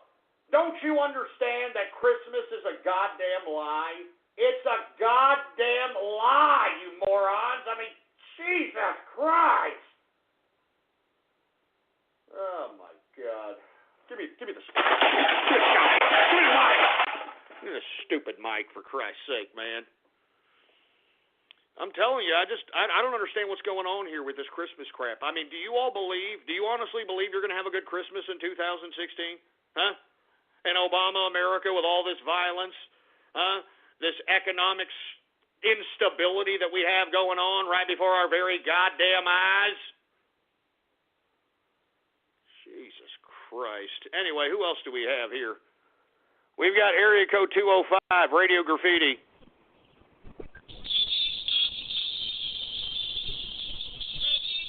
Jesus Christ. Well, unfortunately, we can't hear you with that Obama phone, for Christ's sake, all right? 541 Radio Graffiti. Ghost, baby, can you fart in my mouth? Oh, Jesus Christ. You see, I expected this talking about D-Ray. I expected all this fruit bowlness talking about power bottom D-Ray. Anyway, Anonymous Radio Graffiti.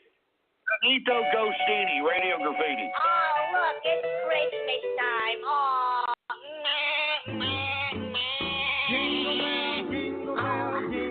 money problems, and I can barely afford to invest in my kids. I don't. All right, then you know what? I've had about enough of this. I've had about enough of this crap. I've had about enough of this crap. Look, I'm telling you this right now. I'm going to tell you, idiots, right now. If I hear another Christmas Carol, I will end the goddamn show. All right? I'm warning all of you. If I hear another goddamn Christmas Carol in Radio Graffiti, I'm ending the effing show. All right? I'm warning you now. I am warning you all right now. Give me the mic. Give me this goddamn mic, you son of a bitch. Jesus Christ. Oh, my God. Who else do we have going on over here? We got 682 Radio Graffiti. Hey, Ghost. It's me again. I just want to say thank you for providing your shows over the weekend while I was away over Baltimore. I'm actually home here safe, and actually I had a great weekend. And, I just wanted to say that. And also, please refer me to the name as BN King. You know me as Brony Network. All right, well, no problem there, Brony Network. Who else do we got going on over here? 727 Radio Graffiti. Hey, Ghost, what's going on? How you doing, man? Doing good. Is it alright if I play you a song? Go ahead. Alright, I have my piano over here. Well, it's actually a keyboard, but yeah.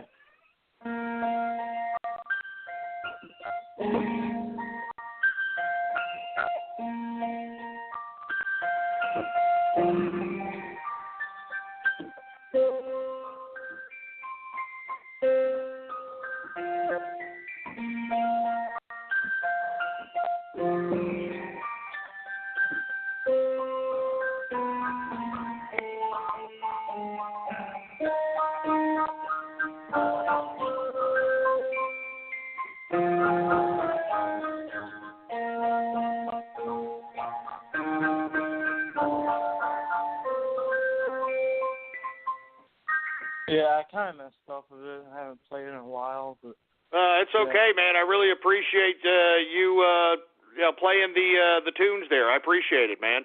How about area code 480 Radio Graffiti?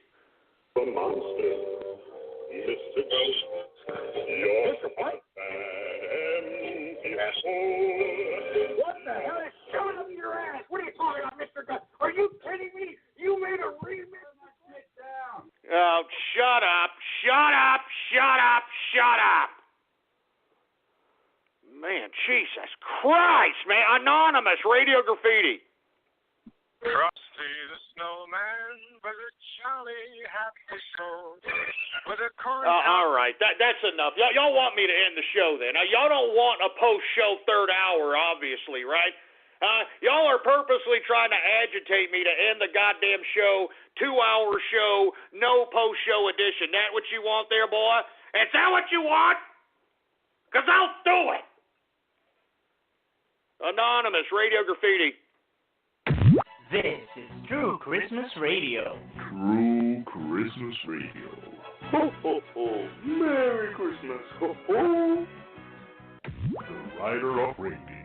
Give him cookies or he'll give you coal. That's it.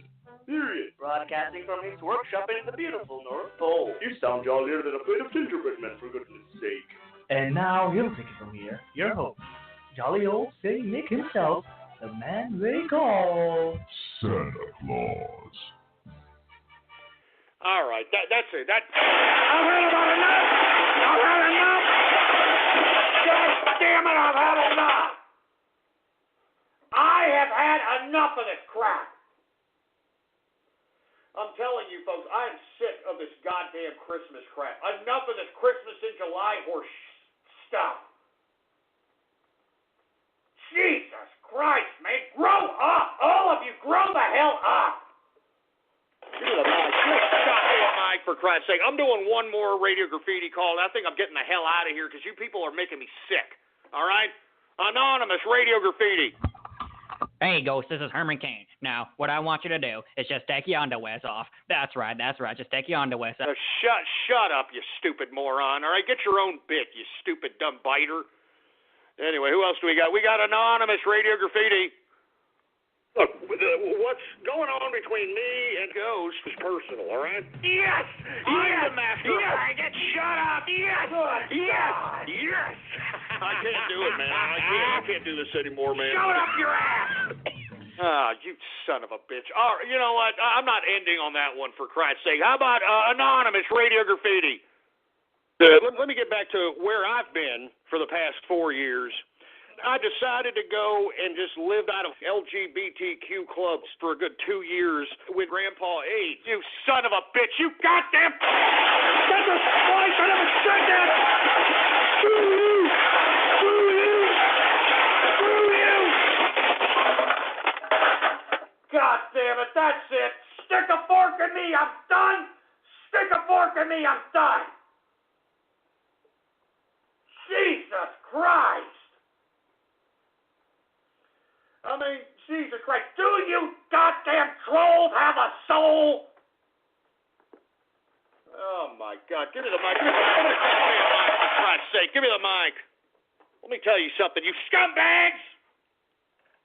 I'm sick and tired of you damn trolls and cyber vermin up in here trying to antagonize me when I am trying to spark synapses throughout the world. I don't appreciate you scumbags besmirching my show. I don't appreciate you scumbags besmirching me. And I think that you better take about 10 steps away from my freaking butt crack with all this crap. Anyway, folks, we're at the last minute of the live broadcast. I want to thank everybody for tuning in with me. If you haven't already done so, please bookmark the official website of the True Capitalist Radio Show. It is blogtalkradio.com/ghost. That's blogtalkradio.com/ghost. And if you haven't already done so, please follow me on Twitter, folks. The Twitter name to follow is PoliticsGhost.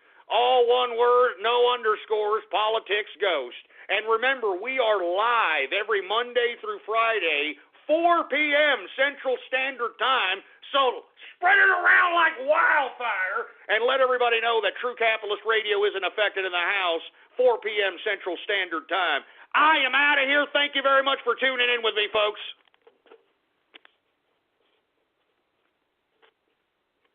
All right, we are now in the third post-show edition hour of the True Capitalist Radio broadcast. And, of course, I am your host, the man they call Ghost. And once again, folks, I want to thank everybody for tuning in with me, whether you're live or in the archive. I want to thank you for tuning in with me. I know I said I wasn't going to do a post-show third edition hour, but what the hell? All right, what the hell?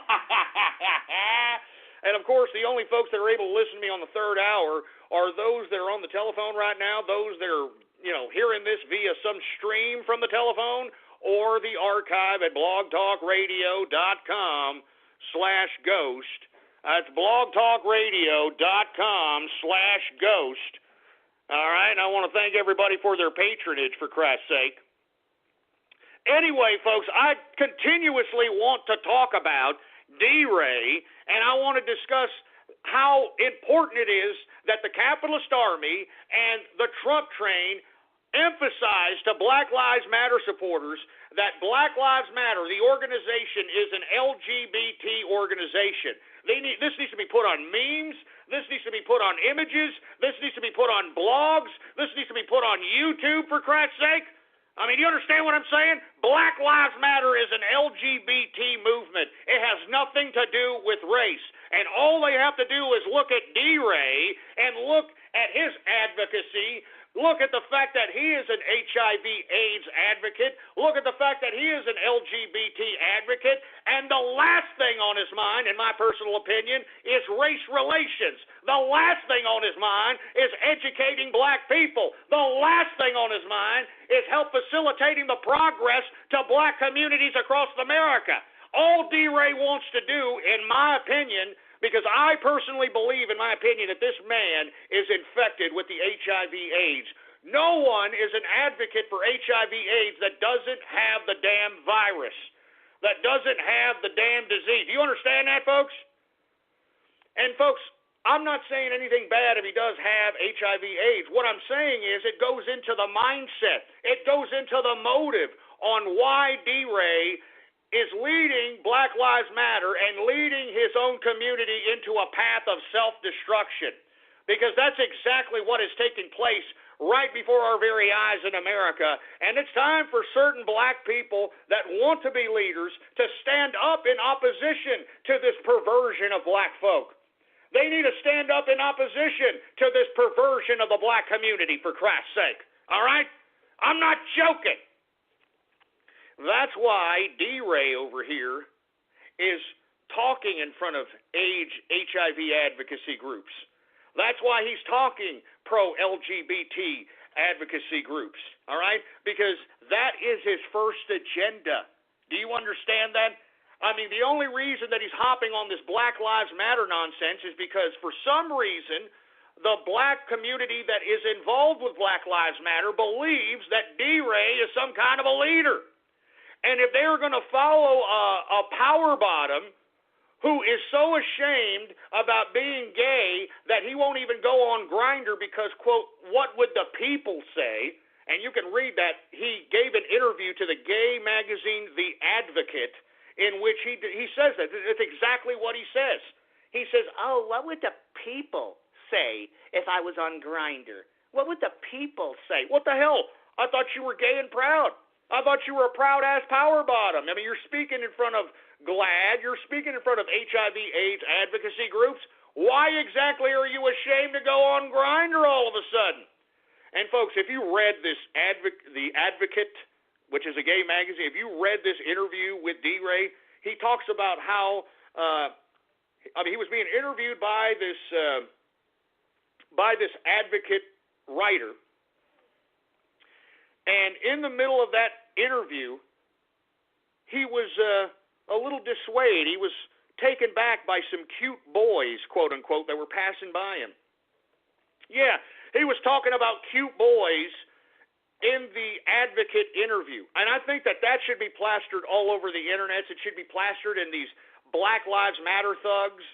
It needs to be emphasized because I guarantee you if Black Lives Matter found out that they were being led into violence, led into a supposed revolution by a power bottom who is possibly HIV/AIDS positive, it'll put a whole new twist on the mental capacity of those that are following Black Lives Matter. It'll be a complete demoralization of the entire movement itself. And once the capitalist army started publicizing these things to Black Lives Matter, this weekend, folks, if you take a look at the Twitter trends, the pro-Black Lives Matter Twitter trends, they were taken back at the fact that D-Ray was a power bottom. They were taken back at the fact that this man was LGBT. They were taken back by the fact that this man is HIV/AIDS advocate. Wait a minute. A lot of the brothers are like, whoa, wait a minute. I'm serious. And I'm telling you this right now. It goes to show you the motive of D-Ray. If this man has HIV/AIDS, then he is already afflicted with a fatal ailment. So in his mind, he's going to die anyway. So I believe, and just based on his actions, folks, just based on what he is doing right now, I believe that he is purposely sending his own community, his own black people, into slaughter. He is sending his own black people into self-destruction because he has self-destructed himself.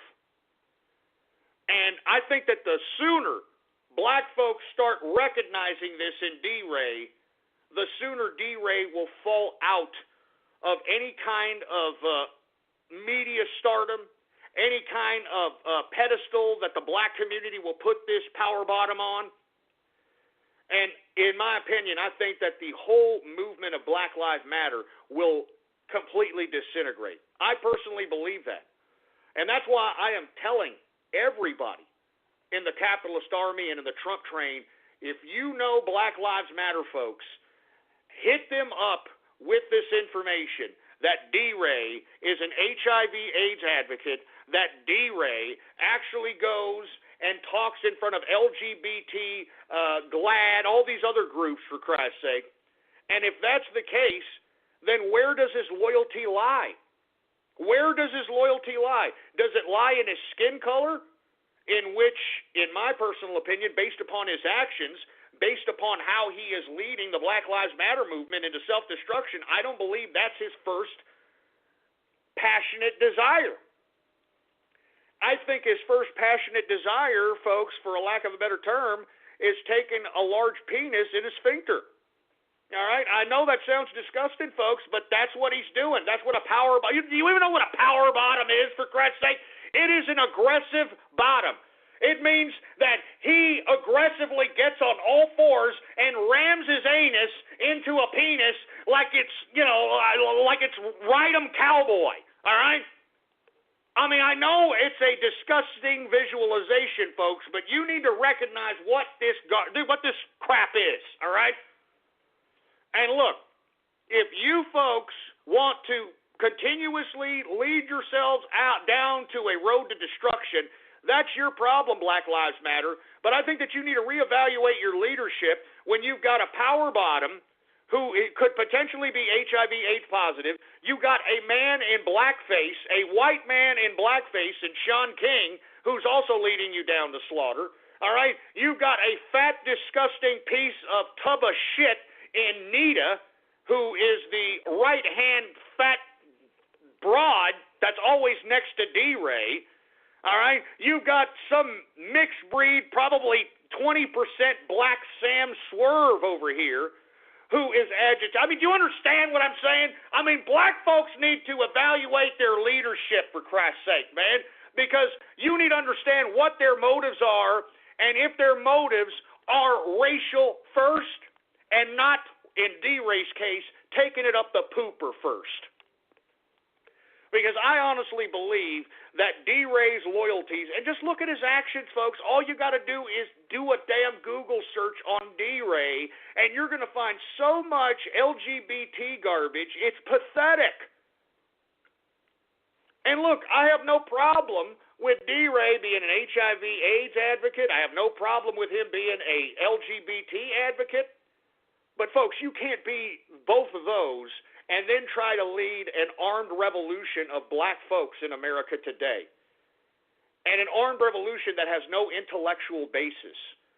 You know, there is no intellectual basis for this armed revolution that is being put forth by D-Ray, that is being backed up by the administration, that is being funded by George Soros. Okay?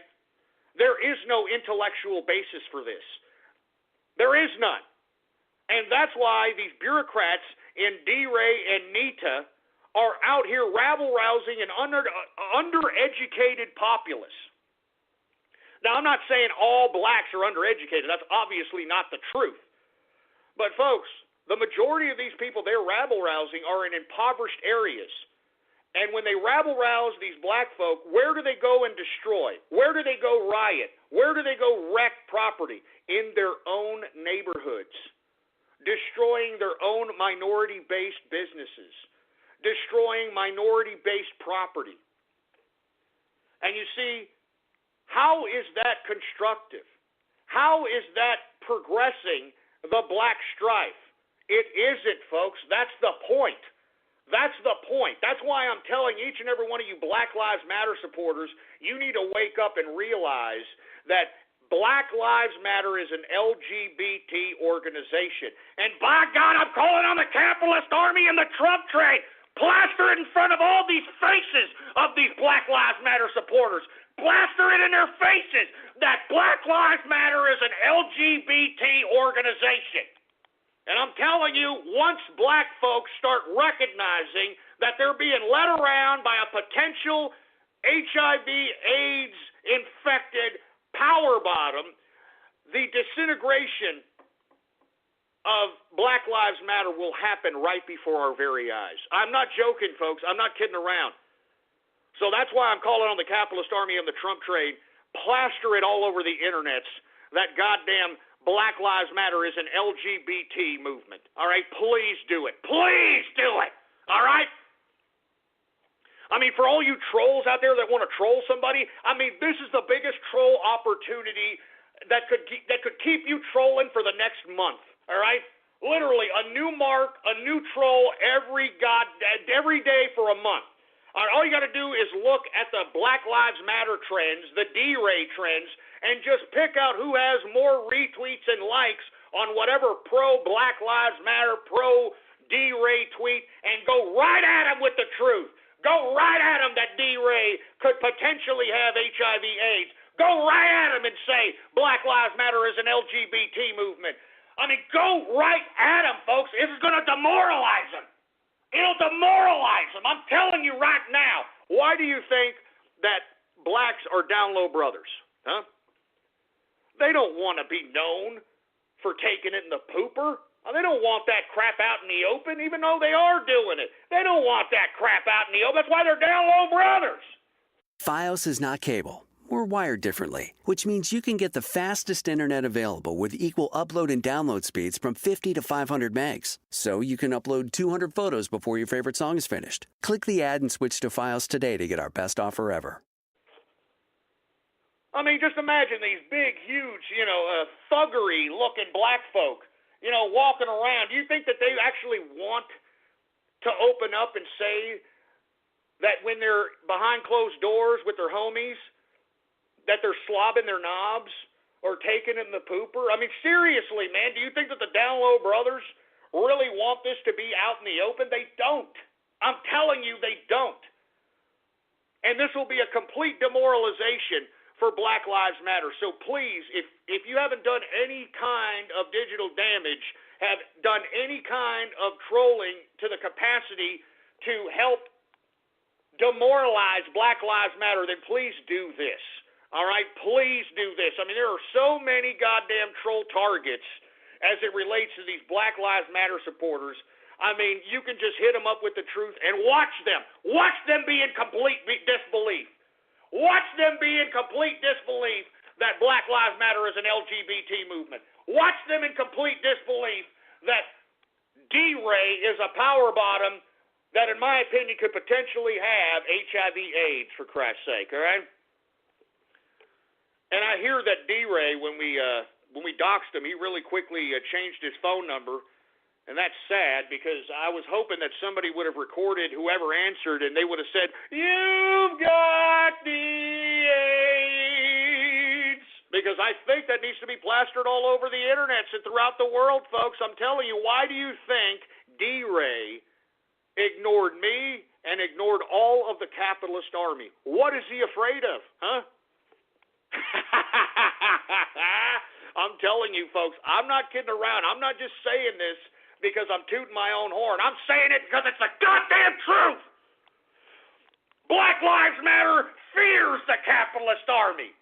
Black Lives Matter fears the capitalist army. Black Lives Matter fears the capitalist army, boy.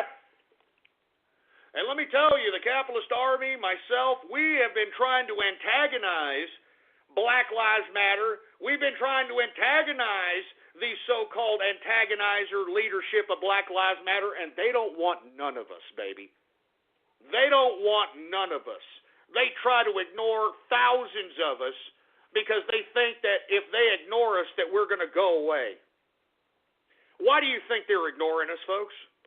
Because we're more dangerous to them than the cops are to them. Do you understand that? And you want to know why we're more dangerous? Because we've got the knowledge, baby. We are way smarter than these pieces of low-grade bureaucratic trash. They don't have the skills to do what we can do. That's why they're afraid. That's why they're afraid. That's why all they can do is rabble-rouse violence in reality so that it can bloviate their actual status as some sort of a makeshift leader. You understand this, right? They are antagonizing violence to make themselves feel more dangerous. You get it, right? I mean, that's why D-Ray, that's why Nita, that's why Sam Swerve, that's why Sean King antagonize an undereducated populace in Black Lives Matter to commit violence, to commit terrorism, so that it can make themselves look like dangerous people. I'm not kidding around. This is what's going on here, folks. This is exactly what's going on here. And I think that everybody needs to recognize it. All right? Now, I'm going to get on to radio or post-show radio graffiti here in just a second. But I can't emphasize anymore that if you want to truly cripple Black Lives Matter, propaganda the hell out of the fact that D-Ray is a power bottom that, in my opinion, and according to all of his actions, could potentially be infected with HIV/AIDS, and that Black Lives Matter is an LGBT movement. It is not a racial movement. It is not a racial movement. I'm telling you, Malcolm X would be sick if he saw Black Lives Matter today. He'd be utterly disgusted that these people are utilizing his name in an attempt to allow the state to come in and take care of the black community. The state. Jesus Christ. I'm not kidding around, folks. I'm not kidding around. We need to start going bare knuckle with Black Lives Matter. Folks, that's what we did this weekend. That's what yours truly did and other members of the capitalist army did. We went right after the leadership of Black Lives Matter, and they didn't want none of us, folks. And if you weren't watching, I mean, you missed a hell of a Saturday night. I can tell you that right now. Politics Ghost is the name to follow. I mean, we literally bitched out Black Lives Matter leadership. That's why none of them don't want anything to do with capitalist army. And if you don't believe me, tweet at D-Ray right now if you don't believe me, all right? His Twitter name is at DERAY, all right? And all you got to do is ask him and say, hey, is it true that you have the AIDS because the capitalist army? Just say anything about the capitalist army, say anything about Ghost, and he'll ignore you faster than you can say power bottom, all right? I'm not kidding around. He'll ignore you faster than you can say, do you have the Grindr app? Jesus Christ. I'm not joking. If you don't believe me, do it right now. Do it right now. Tweet at D-Ray and ask him about the capitalist army, ask him about me, and see how fast he ignores you. He's afraid. He's in fear. And he should fear, boy. He should fear because knowledge is power, not violence. Knowledge is power. Sick-ass, twisted, freaking bureaucrat. Potential HIV/AIDS victim out here trying to lead his own people into self-destruction. What a bunch of garbage. Anyway, folks, I'm going to go ahead and get to the post-show Radio Graffiti. And for all you folks who are unaware, when I call on your area code, you can go ahead and do your whole Radio Graffiti jive, or you can ask a question and we can have a discussion. That's how the post-show Radio Graffiti works out here. So let's go ahead and get to some more Radio Graffiti calls right now. We got 832. What's up, Radio Graffiti? Hello, Ghost. This is Kermit the Geek Frog, and I would just like to say that my name is not Kermit, but Dermot with the letter G. Me and Kermit are actually not on good terms because, he was taking a shower and I kind of walked in on him and I accidentally put my penis inside of his butthole and he got all freaked out. So, gee, I don't want to know. I don't want to know. Kermit, Kermit, whatever your name is. Jesus Christ. Area code 559, Radio Graffiti.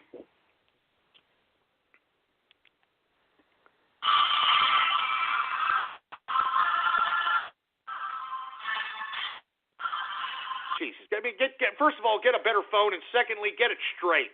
All right? 469, Radio Graffiti.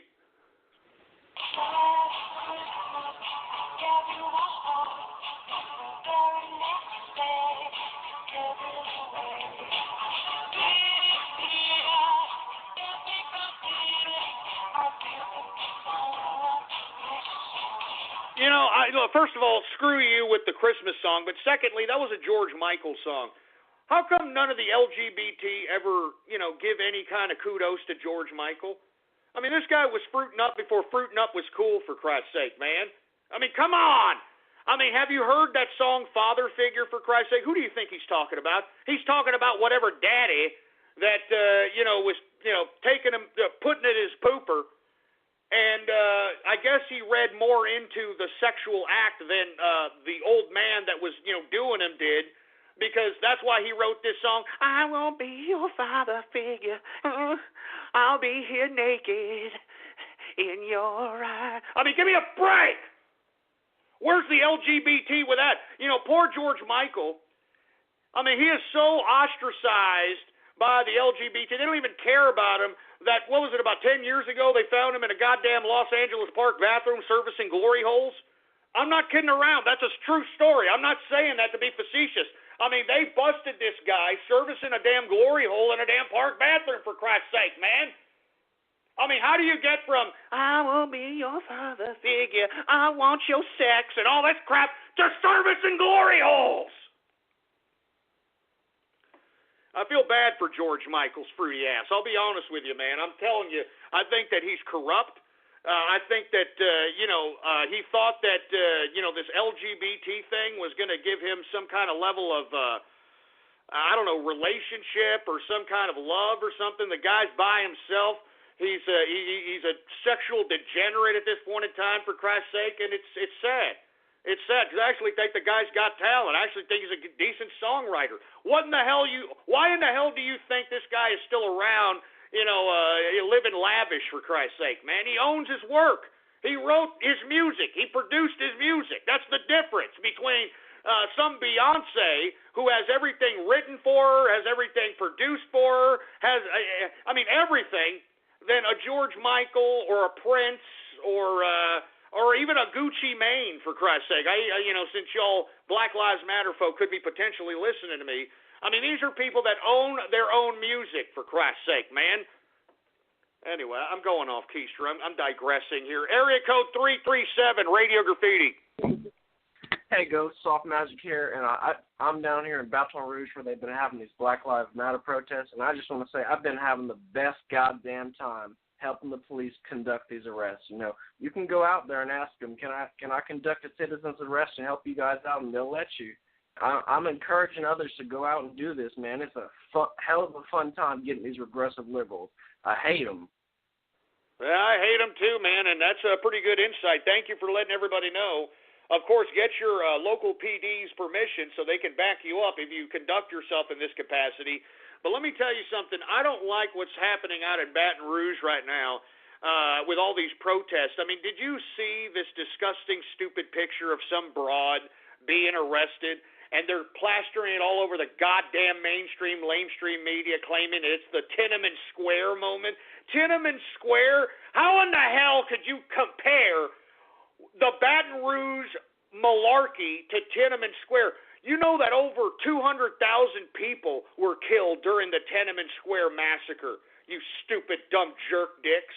How dare the goddamn mainstream media focus some stupid, dumb picture of some ditzy broad getting arrested as some kind of a Tiananmen Square moment? How dare you? How dare you, freaking leftist, mainstream media, compare the this ridiculousness that's happening in Baton Rouge and that picture of that stupid Skankosaurus slutbag being arrested by cops, compare it to Tiananmen Square? How dare you, man? How dare you? I'm serious. How dare you, man? You people don't know the first thing about what happened at Tiananmen Square, man. I saw that on TV. Back in, 89? I had cable back then. I saw it. And you see, folks, if you don't know about Chinese Tiananmen Square, why don't you take a look at what they did and what happened to them? Huh?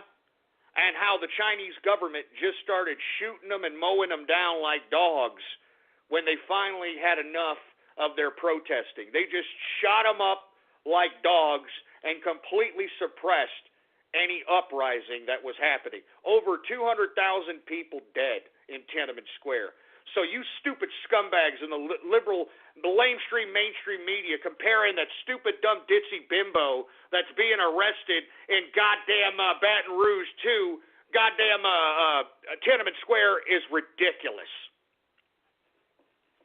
Is utterly ridiculous. Anyway, folks, let me continue going on with Radio Graffiti here. We got area code 856, Radio Graffiti. Hi, Ghost. It is the Trumpet Capitalist, and good afternoon, Capitalist Army. How are you doing in this afternoon? Hey, how you doing there, Trumpet Capitalist? Good to hear from you. What you going to do? Well, what's happening with you these days? Not much. I've just been working on the blog. I'm going to go over something very quickly, but something that's very interesting because I really want everybody to get their calls in for Radio Graffiti. Somebody on Reddit actually posted this.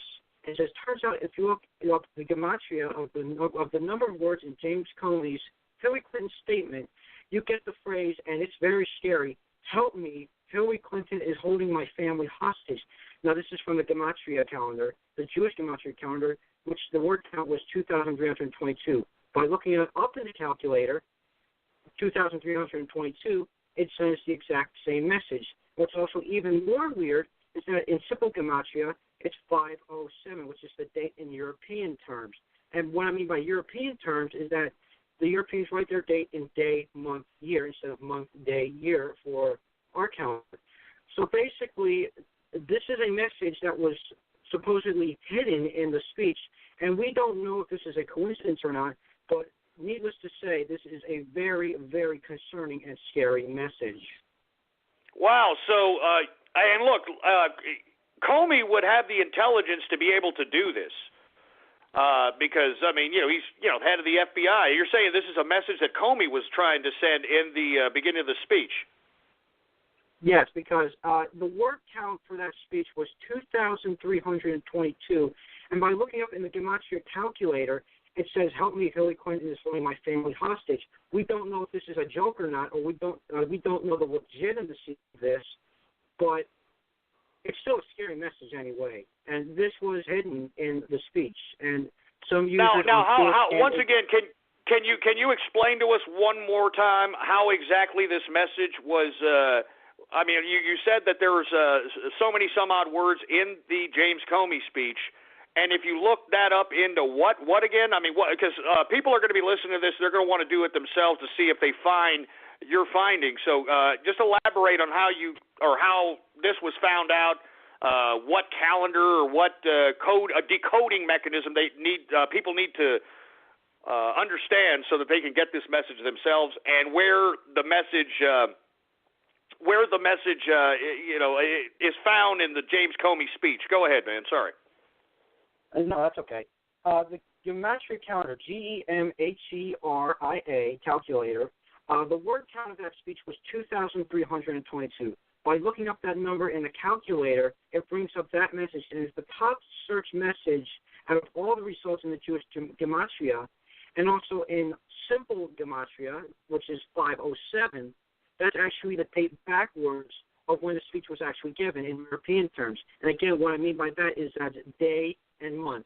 The day being the 5th and the month being 07, which is July. So looking this up in that calculator actually returns this message. It also brings up the message, Hillary R. Clinton for President of the United States. That's the second most searched. Wow, that's pretty interesting. As a matter of fact, I've got somebody who tweeted at me the message in question. Let me go ahead and retweet that for folks that are listening in. This is the first time I've heard about this particular message. Has this been highly prevalent, or is this something that is just barely getting off the ground as far as the internet is concerned? Well, you could say it's a bit of both. It's not on mainstream yet, and it probably never will be, but it's going around 4chan, 8chan, Reddit, everywhere basically. It's going under the underground media. It's going around image on Threads.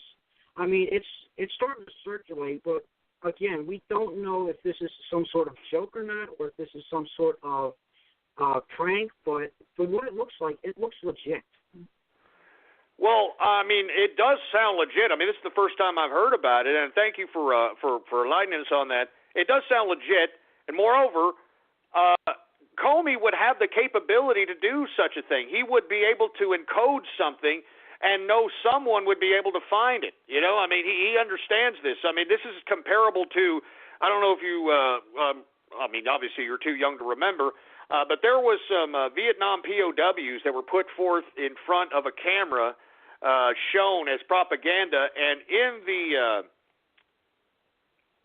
the video in which the Vietnamese show the American hostages, one of the American hostages actually blinks in Morse code, torture, and help me, and that sort of thing. So, I mean, these types of secret messages and secret codes are not out of the question, and this is a very interesting development, man. Anything else you want to enlighten us about? Because the 2322 and looking up at it in the, what is it, G-Matrix? Gematria. It's Gematria calculator. It's on the internet. Gematria. Yeah, it's also on gmatrix.org. That's the website. Yeah, I just tweeted that right now. That is unbelievable, man. I'm telling you, it would make sense if James Comey did not look like himself during the testimony. I mean, he's your quintessential FBI bureaucrat, stern, talks in bureaucratic language, very straightforward. But, man, he looked like he was compromised in that testimony. I mean, he definitely looked compromised. And I think with the news that you just enlightened me and everybody else with, I think that it makes perfect sense, man. Anyway, you got anything else to plug, man? I was going to plug in about the Clinton Foundation, but I want everybody else to, get their 2 cents in or whatever. But, you mind if I plug my blog in and my Twitter account? Go ahead, so man. Everybody knows? Okay, so the blog is thegodofrage.wordpress.com, and my Twitter account is thegodofrage, capital T, capital R. I've got a lot of information on the Clinton Foundation that's coming out within the past couple of days, and hopefully I will get to share that with you on the next episode or any future episode of this broadcast. So, Ghost, have a wonderful day. God bless the Capitalist Army, and God bless Donald Trump.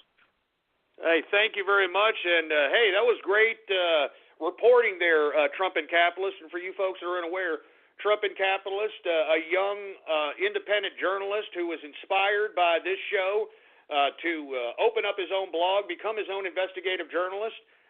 When the Capitalist Army released the D.C. Madam's call list, while everybody was wondering where it was, if it was going to be released, we got a hold of it, we released it. This young man went and called every damn number, looked up every number, and made the connections, and basically found the tie-in with Ted Cruz and the D.C. Madam. So he's got all that on his blog, so go ahead and check it out. And this is why I encourage everybody to do what this young man is doing. I mean, we have the power to become our own media. I mean, you have the power to be your own investigative journalist. I mean, do you understand that? And we need more and more of you.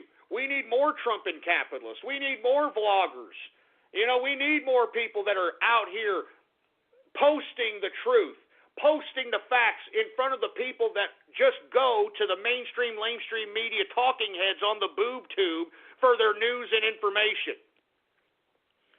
Anyway, good reporting there, Trump and capitalists. I think that's pretty serious, to say the least, because I don't think it's a joke. I don't think it's a prank. I think that Comey would know how to put in codes within his particular speech. He would know what to do. He's FBI. He's the head of the FBI, for Christ's sake, man. And let me tell you, this just goes to show you how unscrupulous and how much by the balls the Clinton crime family has this government. I mean, folks, I'm telling you this right now. If you take a look at the Obama administration and the Clintons, there is so much evidence throughout their tenure that they hated each other. I mean, they were trying to set each other up in so many different capacities. I mean, did you know that it was Obama and Joe Biden that initiated some bill to force Hillary Rotten Clinton and the Clinton Foundation to expose and make public all their donations? Now, why would Obama do that if he was down with Hillary Clinton, huh?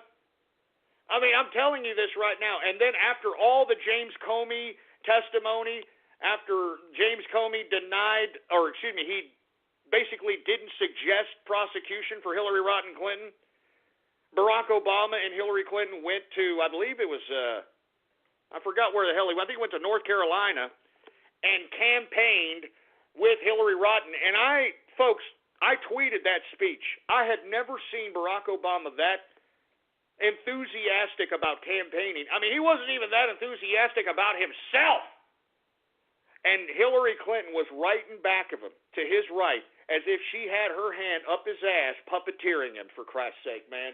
I'm serious. If you have not seen that speech, I mean, even if you hate the Democrats, take a look at that speech in North Carolina. This was hours after James Comey came out with the press conference suggesting not to pursue charges in the email scandal to Hillary Clinton. And take a look at Barack Obama pandering and literally just salivate. I mean, it looks like he was under pressure to make sure that he supported Hillary Clinton. And why did it take him so long? Why did it take him so long if this man was so enthusiastic like he was in that goddamn speech in North Carolina? What took him so long to support Hillary Rotten Clinton? I'll tell you what took him so long. Hillary Rodham Clinton and the Clinton crime family maneuvered the pieces necessary to checkmate this entire government. And folks, the proof is in the pudding. I mean, this whole government is scared of the Clinton crime family because they will bring down all of Washington D.C. They're going to bring it all down. And Comey, with all due respect, he was an executive at HBSC Bank, I believe it was, and he was in charge of a lot of the drug money that was being laundered through that bank. It was going through his division. So at first I was thinking that that's what they were utilizing as blackmail against Comey. But then when Trump and capitalists, and this is the first time I've ever heard about this secret message in James Comey's beginning testimony in front of the Oversight Committee, that this number, what is it here? 2322. 2322. If you put it in this, and of course the calculation is also linked on my Twitter account, folks. It says Hillary Clinton has my family hostage, help me. That's very interesting code there. And this is coming out of James Comey's beginning testimony in front of the Oversight Committee. And of course, folks, if you're having a hard time figuring out, there was 2,322 words in his beginning testimony, and according to everybody out here, I'm looking at everybody has heard about this. I have not heard about this. If you put it under this calendar that this calculator that Trump and capitalists mentioned earlier, that it spells out Hillary Clinton has my family hostage, help me. This summer, zero in on a new Nissan and zero in on big savings. Now with bonus cash on select models on top of existing offers, now's the best time to get a great offer. Get to your local Nissan store and shop ChooseNissan.com today. Hurry, bonus cash ends soon. And I'm telling you, man, I mean, how in the hell can you continue to vote for Hillary Rodham Clinton, man? This is a criminal. This is an arch criminal. And she's being backed up by the Prince of freaking Darkness, George Soros. That's why I'm saying, folks, Hillary Rodham Clinton is a dangerous person. I mean, look at how she made Barack Obama bow down. Oh, excuse me. It was in the not in the oversight speech. It was in the indictment speech. My apologies. All right, I got it mixed up there. It was not in the oversight speech. It was in the indictment speech where he had the press conference in front of everybody and did not recommend prosecution for Hillary Rodham Clinton. So that's where the 2,322 words comes from. Unbelievable. Unfreaking believable, folks. Anyway, I think I'm going to end it right there, folks, because I'm telling you, that's some pretty interesting information, and I think everybody needs to be aware of that, and also be aware of the fact that the liberal regime that's in power today is a complete criminal enterprise as far as I'm concerned. This is a criminal organization that is in charge of America today. A pure criminal organization, and the sooner you folks realize that, the better off America will be. Anyway, folks, before I go, I want to urge the capitalist army and the Trump train one more time. Please, if you want somebody to troll these Black Lives Matter supporters and tell them that the organization of Black Lives Matter is an LGBT organization, man. Troll these people. Troll them.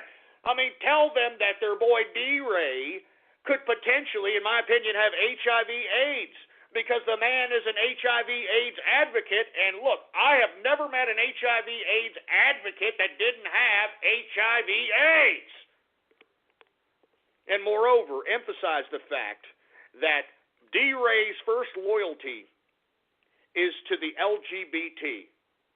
And if you don't believe me, take a look at all the speeches he's given to these individuals, to these groups within the LGBT. How come he's not speaking in front of black folk? How come he's not speaking to black folk on how to educate them, how to enlighten them, talk to them how to confront the police with legalese, how to know the law before you're confronted by the police, so you can confront the police with the law and not with ghetto-fied degeneracy. He's not going to do that, folks. And I'm saying it, and I will continue to say it. D-Ray is leading his people down a path of self-destruction because, in my opinion, I believe and I personally believe this is my opinion, that he's got HIV/AIDS, and he's already dead inside.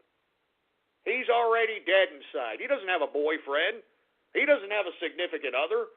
I mean, hell, he has to lean on this fat, disgusting tub of shit, Nita, for Christ's sake, some fat, disgusting tub of lard, as his right-hand woman, for Christ's sake. You understand? He ain't got nobody. He's got his daddy, but that's it. I mean, and it looks, from my opinion, his daddy has got his own life. You know what I'm saying? I mean, his daddy doesn't really want anything to do with this garbage, all right? But he ain't got nobody. He's got nobody to love him. He's got nobody to make sure that his well-being is the first priority on their mind. Nobody cares about this man. He has no significant other. He goes home alone every night. He is forever alone, D-Ray. D-Ray is forever alone, and you know how people that are forever alone on the internet are. Just imagine somebody like a D-Ray who is forever alone and is afflicted with the HIV/AIDS. And look, I'm just saying this as an opinion. I mean, it seems as if maybe, just maybe, he got AIDS from either black folks or white folks. Because either way, he is basically agitating both races to violence. He's agitating both races to violence. Just like the president. Just like the president. That's why I'm telling you, for all you Black Lives Matter supporters, this is a black presidency. Supposedly, right? Supposedly. But your black president is giving more kudos, more credence, more money, more welfare to illegal immigrants than his own black brethren. And why do you think that this administration loves D-Ray so much? Because he's doing the same goddamn thing as Barack Obama, agitating both white and black communities so that they can pit each other against each other, so that they, D-Ray, Obama, Hillary Rodham, all these leftists become the supra-authority over America. I mean, that's what the motive is. This is all about pure, unadulterated power. This has nothing to do with anyone's strife, whether it's black folk or LGBT. These leftists will utilize any group to get to power, sustain power, and keep power. These people on the left could care less about anybody but themselves. They are sick, twisted, psycho sociopaths. All right? So once again, folks, please, man, if you want to troll somebody, troll Black Lives Matter, folks. All right? Tell them they're being led around by, in my opinion, an AIDS-infected power bottom. Please let them know that Black Lives Matter is a goddamn LGBT organization, and if they are going to kill themselves, if they're going to go out and commit violence and potentially kill themselves, that they're killing themselves for an LGBT organization, not for the black race.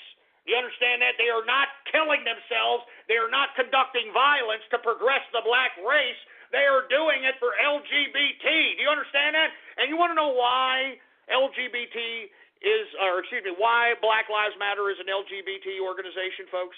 Because the LGBT thinks that they can co-opt the Black Lives Matter movement as muscle so that they can go out and implement this agenda. I'm not kidding around, folks. I mean, just look around you. Look at what's happening around you, for Christ's sake, man. All right? The LGBT thinks that they can utilize Black Lives Matter as muscle so that they can intimidate the population into accepting whatever the leftist agenda is at the time, because the leftist agenda is always changing. They're sick. They're disgusting. I mean, give me a break. I mean, I remember the left in the 90s. They were against banning video games. They were against the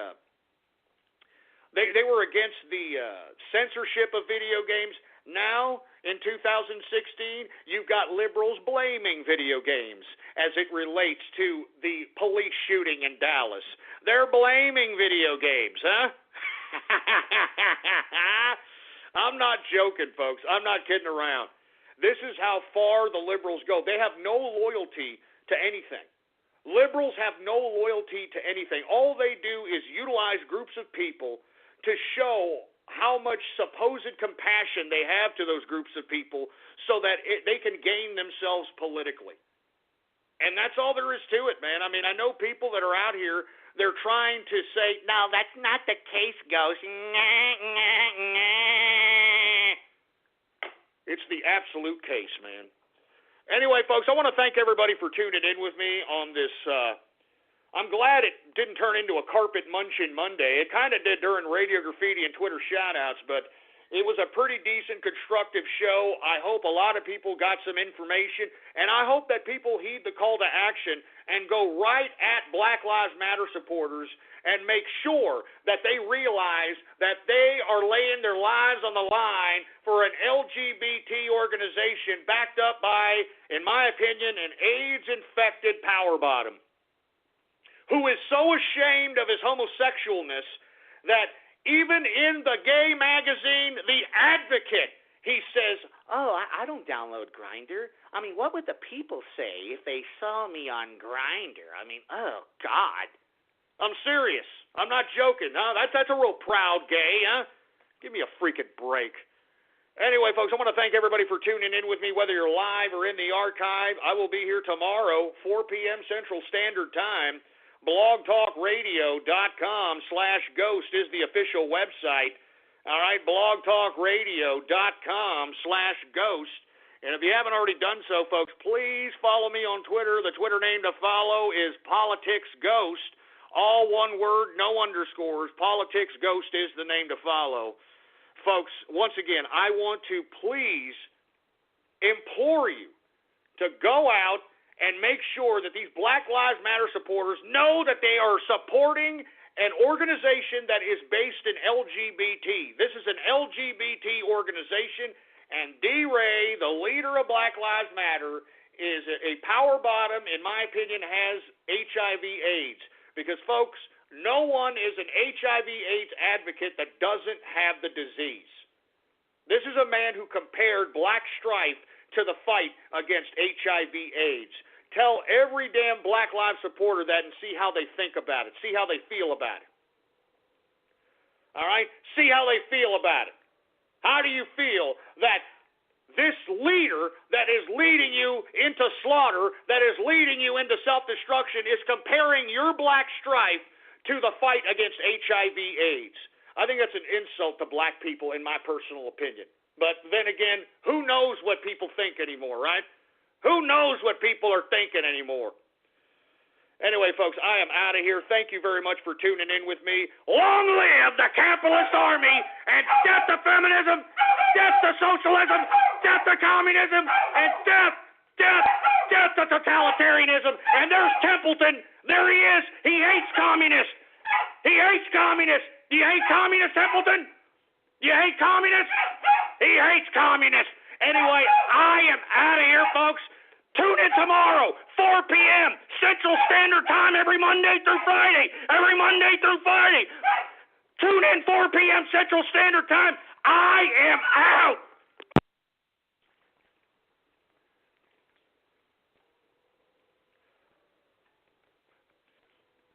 Let's play a game. I'll tell you 3 things about retirement, and you spot the lie. 1 in 3 Americans isn't saving enough. 2, retirement could last 30 years or more. 3, half of people under 30 aren't saving at all.